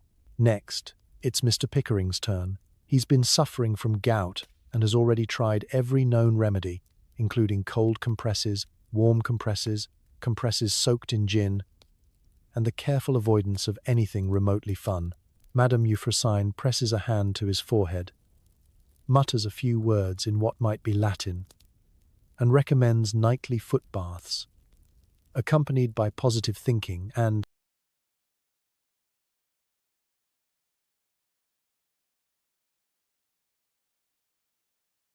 if possible, a small donation to the spirit's favorite charity. Not all spirit healings are so gentle. Occasionally, the laying on of hands involves more enthusiastic patting, mysterious oils, or the strategic waving of a fan to disperse negative auras. One healer is famous for brandishing a crystal pendulum and chanting until half the room is asleep and the other half is unsure if their headache is gone or simply forgotten. Advice from the spirits is, at best, creative. Feeling tired? Sleep with a potato under your pillow. Bad luck? Tie an onion to your doorknob. Recurring cough? The ghost of a Victorian nurse suggests fresh air, thick scarves, and not reading by candlelight. But what if it's serious? Someone whispers. Madame Euphrosyne assures them, with the confidence of a woman who has never had to explain her credentials, that the spirits have seen far worse, and all things pass in time, especially if you drink more tea. Of course, none of these remedies replace the time-honored Victorian tradition of ignoring your symptoms until they either go away or become someone else's problem. Spirit healing isn't about results so much as it is about hope, community, and the thrill of a new method. At the end of the night, everyone claims to feel a little better, if only from all the sitting, breathing, and gossiping about who had the most dramatic aura. You head home with a lighter step. Your gout, or at least your worries about it, somewhat soothed by the glow of spiritual attention and the promise that somewhere, on the other side, A team of ghostly nurses is rooting for your recovery. Just remember to keep your potato under your pillow and your skepticism close at hand, because in Victorian England, belief is the strongest medicine of all. Game night gets competitive when half your team is invisible. Victorians turn every conversation with the dead into a parlour game, and the only prize is the satisfaction of out-creeping your neighbours. Gone are the days when charades or whist were the evening's main event. In the golden age of spiritualism, the must-have item in every respectable drawing room is not a deck of playing cards, but a talking board. Ouija boards, spirit slates, and alphabet wheels are rolled out like exotic desserts, promising both entertainment and the faint, exciting whiff of existential dread. The evening starts innocently enough. You and your guests gather around a beautifully carved table, draped in black velvet and crowded with nervous hands. The rules are explained. Everyone places a finger lightly on the planchette, or if you're feeling daring, on a teacup turned upside down for the budget-conscious ghost hunter. No one pushes, no one cheats, at least, that's the official line. In reality, Aunt Mildred is already angling for an early lead by channeling her late husband's competitive streak. First question: is there a spirit present?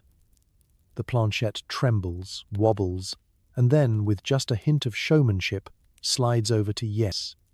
There's a collective gasp, followed by a suspicious sideways glance at Cousin Harold, whose knuckles are turning white.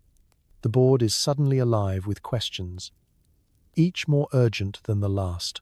Will I marry rich? Did you steal the good silver? Where are my spectacles? All mixed with the timeless favorite, what's the afterlife really like? Spoiler: the answer is usually vague. As the game goes on, the questions grow bolder and the answers more cryptic. The spirits have a way of sidestepping awkward topics, much like any polite Victorian at a dinner party. Who will inherit Aunt Agatha's fortune? Is met with an unhelpful Mabe. Is Mr. Pickering's pudding safe to eat? Receives a resounding no, prompting laughter, relief, and a quiet note to self about skipping dessert. Not to be outdone, the children demand a turn. This quickly devolves into the planchette, spelling out boo, run, and feed the cat, much to the delight and mild concern of the assembled adults. The dog, sensing chaos, joins in by howling at an empty corner, proving once again that even household pets want a say in the afterlife.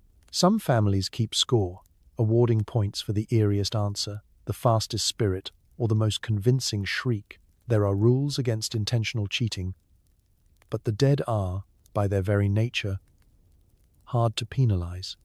It's all fun and games until someone accuses the spirit of favoritism, at which point the lights flicker and everyone rushes to blame the wind, the cat, or a particularly judgmental ancestor. For the true enthusiasts, parlor games escalate into tournaments. Table-turning marathons, seance speed rounds, and automatic writing relays. Prizes include nothing more than eternal bragging rights and, occasionally, the family's last remaining biscuits. The evening stretches on, fueled by nervous laughter and a steady supply of tea, strong enough to revive even the most reticent ghost. By midnight, the parlor is filled with a sense of achievement and just the faintest whiff of burnt toast. A sign, perhaps, that someone's late husband is displeased with the night's outcome. Everyone leaves with stories to tell, rumors to spread, and a renewed suspicion that the next family reunion might be even more competitive if the ancestors get involved. And so, as you extinguish the last candle and tidy away the talking board, you realize that the real fun isn't in the answers you receive, but in the questions you dare to ask. Because in Victorian England, game night isn't just for the living, it's for anyone or anything willing to play. You can buy mourning cards, black-edged stationery, and matching coffin-shaped candy dishes. Victorians never missed an opportunity to monetize misery, and death becomes just another excuse for retail therapy. In an era when even mild happiness is considered suspicious, the mourning industry is booming. Death, far from being a private affair, is now a public production, complete with souvenirs, strict etiquette, and endless opportunities to outgrieve your neighbors. If you think weddings are complicated, just wait until someone in your family shuffles off this mortal coil. Suddenly, you're knee-deep in catalogs offering everything from custom casket handles to jet black umbrellas with discreet monograms. The only thing more inevitable than death is the invoice that follows. The first stop for any respectable Victorian mourner is the stationer's shop. Here, browse a bewildering selection of mourning cards, all edged in the deepest black and embossed with tasteful lilies or dramatic angels. There are calling cards to announce your grief to acquaintances, envelopes so somber they might just sprout a tear, and black-bordered notepaper for every condolence, thank you, and gentle reminder that the family dog is now, too, in mourning. If your stationery isn't at least 2 shades darker than your mood, you're simply not doing it right. Then there are the keepsakes. The market for memorial trinkets is endless. There are lockets for hair, lockets for ashes, and, if you're truly committed, lockets big enough for a small paragraph of the deceased's last will and testament. Brooches made from jet, onyx, or gutta percha are the accessory of the season, each one declaring to the world, yes, I am sad, and yes, it is very expensive. You can even have a miniature portrait painted inside your mourning ring, perfect for discreet weeping at parties. But why stop there? The truly fashionable home is filled with reminders of your recently departed loved ones. There are coffin-shaped candy dishes, both decorative and practical, black crepe wreaths for the door, and even mourning drapes for the windows, just in case the neighbors were unaware of your bereavement. Mourning attire is its own retail universe. Entire shops are devoted to dresses, hats, veils, gloves, and the all-important mourning handkerchief, preferably embroidered in black thread and washed only in tears. For children, there are mourning dolls, small, black-clad figures meant to help little ones process grief, or possibly just terrify them into good behavior. And let's not forget the pets. There are mourning collars for dogs, sashes for cats, and, if you search hard enough, tiny hats for guinea pigs, all available for a modest fee, naturally. Coffin makers, too, know their clientele. The well-to-do can choose from a range of luxurious materials: polished oak, inlaid mahogany, or, for the extravagant, lead-lined models guaranteed to withstand even the nosiest of grave robbers. Options include monogrammed handles, plush interior cushions, and the latest in spring-loaded casket technology, a real crowd-pleaser for those who fear being buried alive. Better safe than sorry is practically the industry motto. Even the humble funeral procession is an opportunity for competitive shopping. Horse-drawn hearses are available in black, blacker, or night on the moors. Mourning carriages can be rented by the hour, with draped curtains and built-in compartments for discreet sobbing. If you want to make a real statement, you can hire professional mourners, actors who weep on cue, faint dramatically, and ensure that no funeral goes unnoticed. Yet beneath the retail spectacle, the mourning industry serves a genuine purpose. It gives structure to chaos, turning grief into a series of manageable steps and purchases. It lets people express their loss in tangible ways, building little monuments out of ribbons, cards, and commemorative teaspoons. And in a world where sorrow is ever present, a little retail therapy might be just what the spirit doctor ordered. So, next time you find yourself browsing black-edge stationery or considering a new brooch, remember, the Victorians did it first, and they did it in style. Because if you must be sad, you might as well look good doing it. Queen Victoria sets the tone for the entire nation when she turns perpetual grief into the season's must-have look. If you're not crying stylishly in public, are you even British? It all begins in 1861, when Prince Albert, Victoria's beloved husband, trusted advisor, and all-around earnest German, passes away, leaving Her Majesty and the nation awash in a sea of handkerchiefs and black crepe. The Queen, never one for half measures, embarks on a period of mourning so intense and so fashion-forward that it sets the gold standard for public sadness. Suddenly, wearing black isn't just appropriate, it's patriotic. Mourning becomes the ultimate it accessory, and a single tear glistening on your cheek is now more fashionable than any diamond tiara. For Queen Victoria, mourning isn't a phase, it's a lifestyle.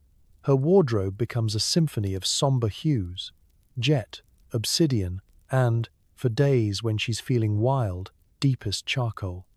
The court tailors are run ragged, churning out mourning gowns with trains long enough to trip the family dog and veils so thick that, by all accounts, Her Majesty was able to nap through the dullest of state functions.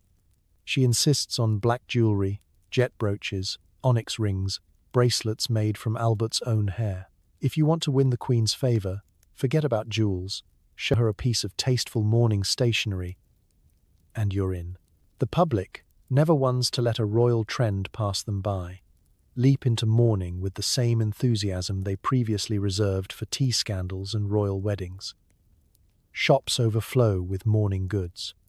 Window displays turn from festive and floral to funereal and fabulous. The phrase "dressed in mourning" is uttered with a mixture of envy and terror, especially as etiquette experts begin publishing entire books on how to grieve properly, color charts, fabric guides, and, for the especially anxious, a flowchart to help you decide if you're still allowed to wear your purple cravat. Even the least fashionable Brit finds themselves swept up. To neglect your mourning attire is to risk public shame, icy stares, or, worst of all, a rebuke from the local vicar's wife. Suddenly, it's not enough just to wear black. You must coordinate your hat, your gloves, your outerwear, and even your umbrella. If your mourning ensemble doesn't scream devastated but dignified, you might as well not leave the house at all. The rules are relentless.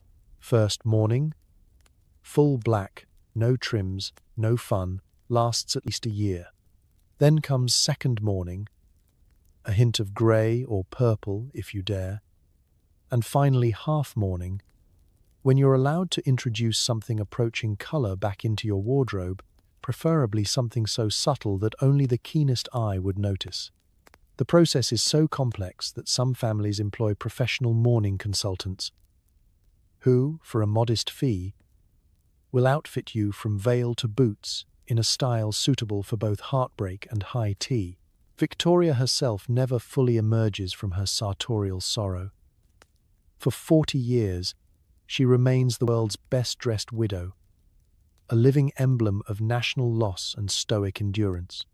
While other royals flit about Europe in bright silks and jewels, the Queen is a beacon of black.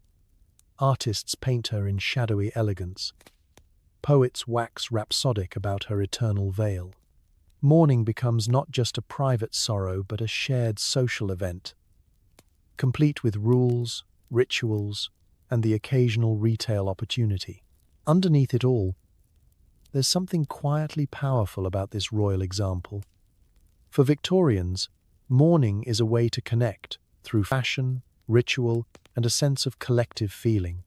In a world obsessed with appearances, Queen Victoria reminds everyone that sometimes the most beautiful thing you can wear is sincerity. So next time you're tempted to complain about a dress code, remember, the Victorians, led by their Queen, turned even sadness into an art form. And if anyone asks why you're dressed in black at breakfast, just sigh dramatically and say, "It's what Victoria would have wanted. Shopping for a new house? Make sure it comes with a resident spirit, preferably one with a tragic backstory and a fondness for flickering gaslights. Extra points if it occasionally knocks over the silverware. In Victorian England, haunted real estate is all the rage. It isn't enough to have a spacious drawing room, south-facing windows, or a well-tended garden. No, the true mark of a refined home is a ghostly lodger, preferably the sort who glides mournfully through the halls at midnight, sighs by the window on rainy afternoons, and generally acts as the world's most polite, if slightly melancholy, roommate. Forget granite countertops. What you really want is a wailing ancestor in the scullery. It's no accident. The property market is booming, and nothing adds value to a gloomy manor or city townhouse like a history of spectral activity.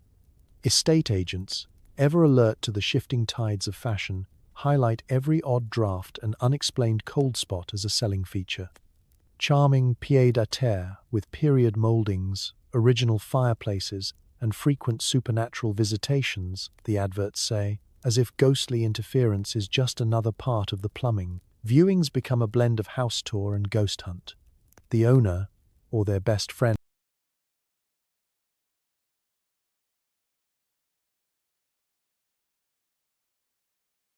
from the local seance circle, regales you with tales.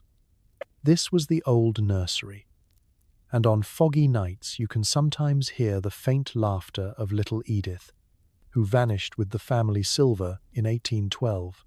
In the master bedroom, a portrait on the wall is always watching, except when you look directly at it, in which case it's just deeply unsettling.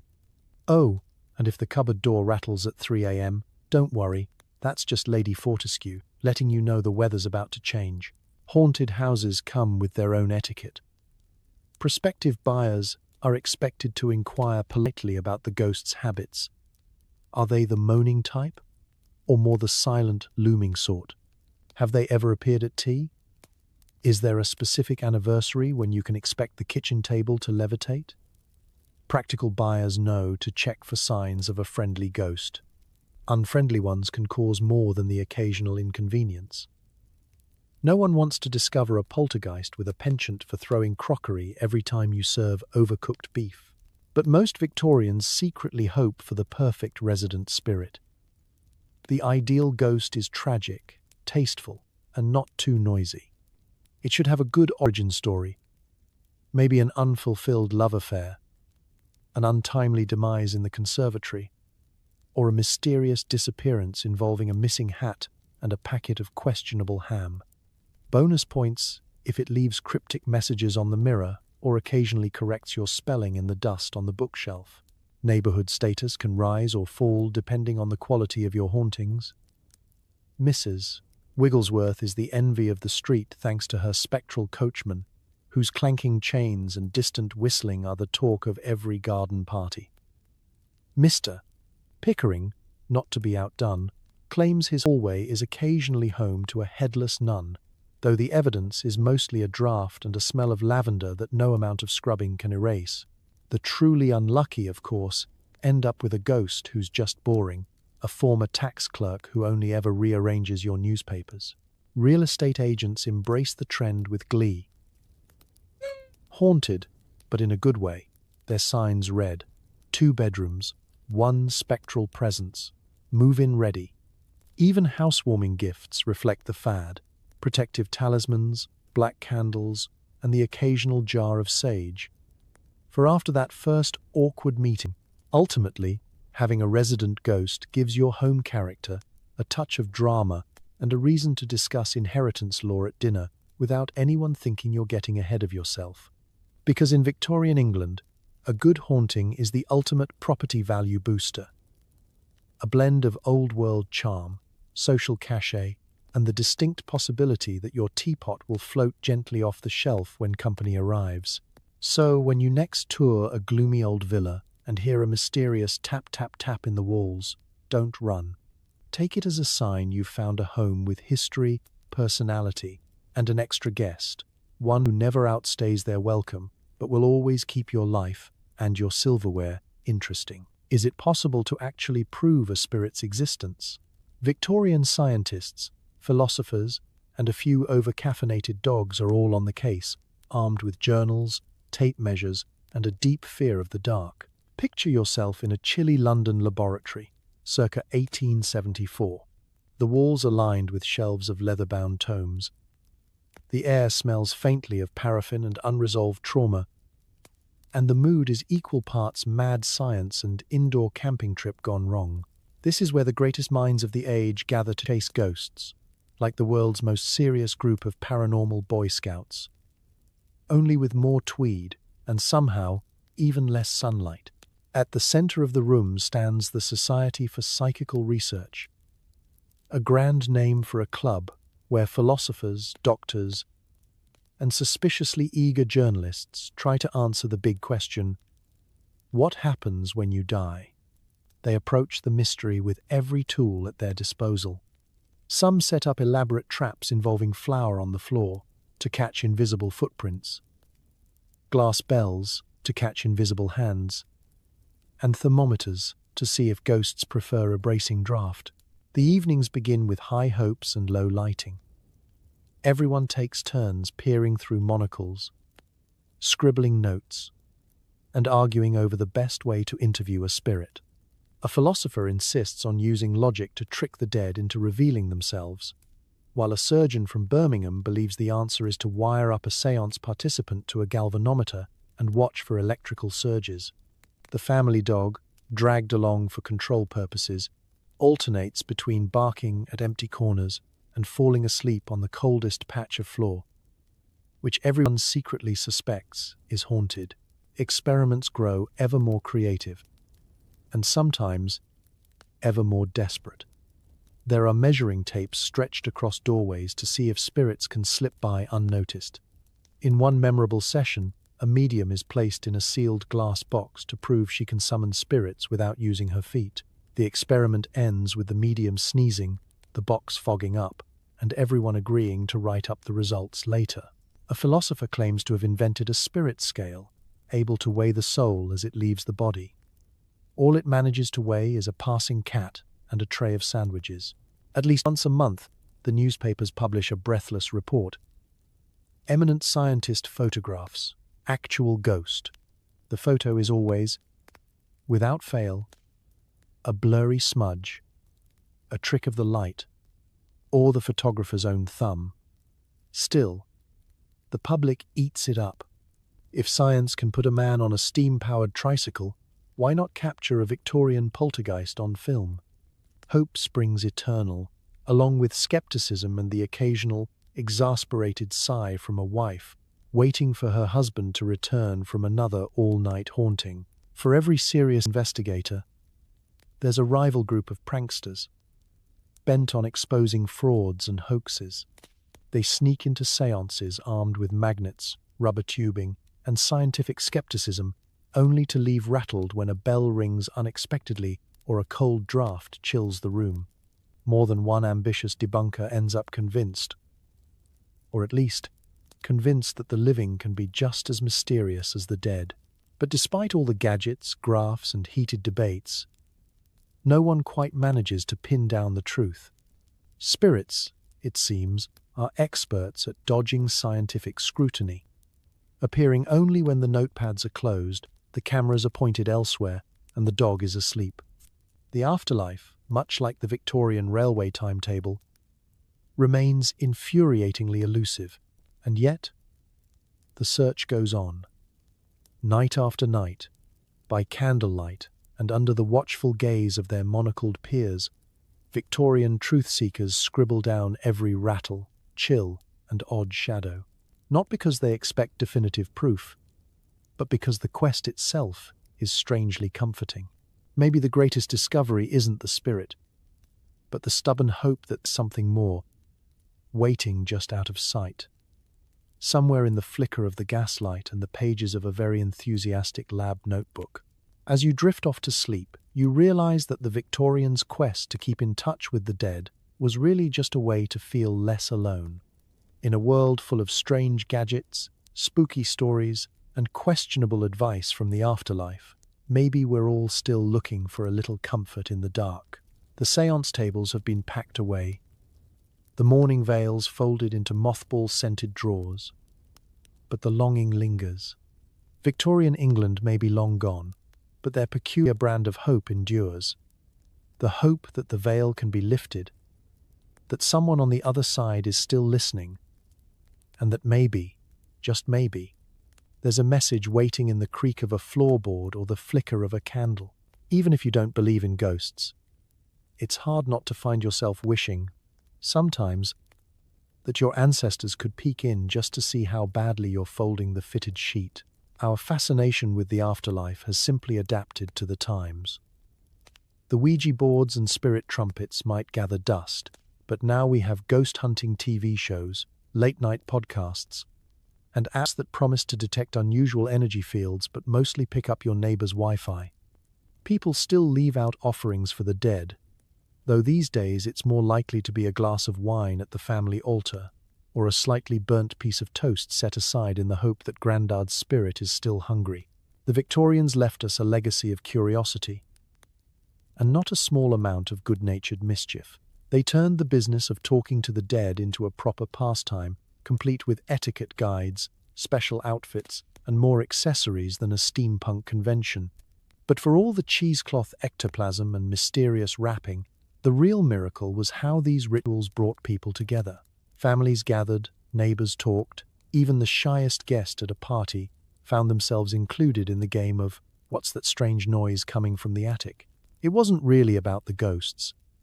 It was about connection. When grief pressed in from every side and life was fragile, unpredictable, and occasionally damp, the Victorians created ways to reach for each other across the table, even if half the participants had already crossed over.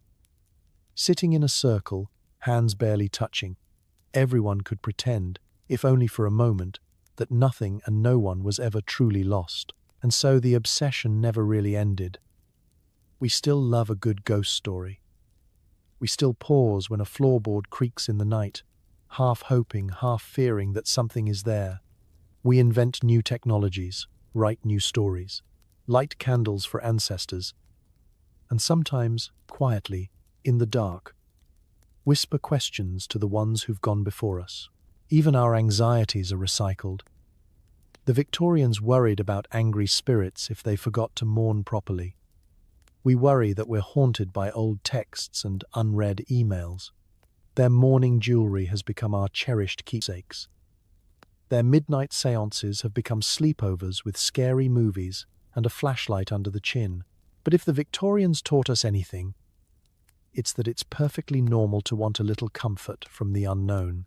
Their elaborate rituals and gadgets were, in the end, just creative ways to say, "I miss you. I hope you're out there. I hope you're listening." Maybe that's all anyone ever really wants, haunted or not. So as you drift off tonight, safe and sound, tucked beneath your very unhaunted duvet, spare a thought for the Victorians. Stubborn, sorrowful, hopeful, and a little ridiculous. They remind us that the search for connection, comfort, and a little light in the darkness is as eternal as any ghost. And if you hear a bump in the night, just roll over and say, "Good night," and don't touch the biscuits. After all, everyone deserves a peaceful sleep, living or dead. It's not a proper Victorian gathering unless you're nervously nibbling on cucumber sandwiches while waiting for a spectral guest to knock over your sherry. Do you offer refreshments to the spirits? Is it rude not to? And if a ghost eats all the biscuits, do you blame the afterlife or just Gladys from down the road? In the world of Victorian spiritualism, hospitality is everything. A séance isn't just a solemn occasion for communing with the other side. It's an event, a social spectacle, and, if you play your cards right, an excuse to break out the good tablecloth and try out that new recipe for invisible custard. The menu is as important as the medium. Before you even think about inviting the local spirits, and Mrs. Wigglesworth into your parlour, you must decide what's for supper. The evening begins with the gathering snacks, an elaborate ritual in itself. The table groans under the weight of perfectly cut sandwiches, crusts removed, of course, little cakes dusted with enough sugar to summon a different kind of spirit, and the ever-present sherry decanter gleaming temptingly by the window. There are pickled onions for the brave, blancmange for the truly optimistic, and a mysterious jelly that no one quite remembers making but always seems to turn up at these things. Refreshments are not just for the living. Mediums like Madame Euphrosyne insist that spirits enjoy a well-laid table. It's tradition to set out an extra chair, a symbolic cup of tea, and perhaps a small plate of Victoria sponge, though no one has ever confirmed whether the dearly departed have a preference for lemon or plain. The The spirits are terribly fond of seed cake, Madame Euphrosyne whispers, eyeing the plate as if daring anyone else to take the last slice. Then comes the challenge of etiquette. If a ghost is polite enough to RSVP, or at the very least knock 3 times on the mantelpiece, it would be unspeakably rude not to offer refreshments. Conversations grow hushed as people speculate. Do ghosts eat? Do they drink? Can they appreciate a nicely aged cheddar? Mr. Pickering insists that his late Aunt Marjorie always appears for trifle, while Miss Eglantine claims she once watched a scone levitate when the vicar wasn't looking. Inevitably, someone will blame the missing biscuits on supernatural intervention. "It wasn't me," says Gladys, brushing crumbs from her lap. "It was the spirit of great Uncle Humphrey." The group nods solemnly, grateful for a convenient scapegoat. If ever there was an advantage to Victorian spiritualism, it's having an excuse for the vanished fruitcake. Blame the dead, not the living. Certain foods are believed to attract specific spirits. Dark breads for those in deep mourning. Sugared almonds for the sweet-tempered souls. And never, ever serve red jelly, rumor has it. It invites the kind of ghosts who rearrange your china and make puns in Latin. There are even guides to pairing spirits with, well, spirits. A drop of port for the poetic, sherry for the shy, and a generous splash of brandy for the especially dramatic apparitions. But more than anything, séance snacks are about comfort, small, familiar rituals in the face of the unknown.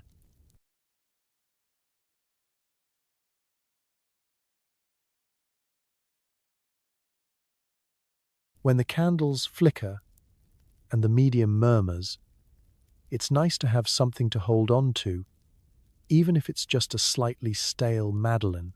Sharing food, even with the invisible, makes the darkness seem less daunting. And if the afterlife really is an endless dinner party, at least you'll be prepared. As the evening winds down and the last crumbs are swept away, everyone feels a little closer, if not to the dead, then at least to each other. Perhaps that's the real magic. The chance to sit together, eat, laugh, and pretend, just for a night, that the veil is thin, the company eternal. And there's always another biscuit somewhere, just out of sight. So next time you set the table for a séance, leave an extra slice for the spirits. And never underestimate the power of a good sandwich to bring people, living and otherwise, together. Long before Facebook memorials, Victorians tracked the comings and goings of their friends and frenemies in the local obituary column. Reading about who recently passed to the great beyond becomes an evening ritual, right up there with tea, and quietly panicking about who's haunting your attic. Every morning, you unfold the newspaper with the anticipation of a child opening a present, or perhaps the dread of opening your credit card statement. The obituary column is the original social feed, and you scan the headlines for familiar names, shocking departures, and the latest tragic mishaps involving runaway carriages, exotic imported cheese, or sudden fainting spells at the opera. Victorian England is a competitive place, and even death is something to keep up with. You pour your tea and settle in for the evening scroll. There's old Mr. Pennyfeather, departed this life in his sleep, much loved and never in want of a good waistcoat. There's Mrs. Gubbins, who leaves behind 12 children, 3 pet canaries, and a collection of novelty teapots that no one knows what to do with. Sometimes there's even a dash of poetic flair, passed from this mortal coil, serene as a swan gliding across a mill pond. You can almost hear the collective sigh of envy from families still haunted by restless, grumpy ghosts. Obituaries are not just news, they're social currency. Did the Smiths secure 2 full inches of column space for their dearly departed, while your own cousin barely squeezed in between a lost dog notice and an advert for patent mustache wax? The stakes are high. A cleverly worded memorial is the Victorian equivalent of going viral. The right phrase can earn you dinner, invitations, compliments, and, if you're lucky, a spot on the most mourned list at the Ladies' Aid Society. For some, it becomes a hobby. There are albums and scrapbooks dedicated to the best written obituaries, complete with marginalia like splendid turn of phrase, and could do with fewer references to gout. Families compare notes at breakfast. Did you see how tastefully Mrs. Wigglesworth's death was announced? And at such short notice, too. Yes, but the font choice was rather bold, don't you think? This ritual of doom-scrolling is not without its perils. You find yourself anxiously checking for your own name, just in case the newspaper editor got overzealous.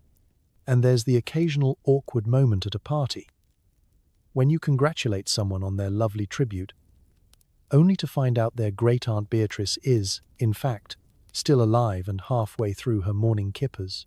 Yet for all its somber purpose, the obituary column is a place for a bit of mischief too. Pranksters occasionally sneak in false reports, announcing the tragic demise of Lord Waffles, beloved spaniel, sorely missed by the garden gnomes. Rivalries simmer as families compete for the wittiest epitaph or most poetic farewell, and, inevitably, rumors swirl about the recently deceased. Did you hear what really happened at the Christmas pudding incident? The Victorians may be obsessed with etiquette, but they never say no to a little posthumous gossip.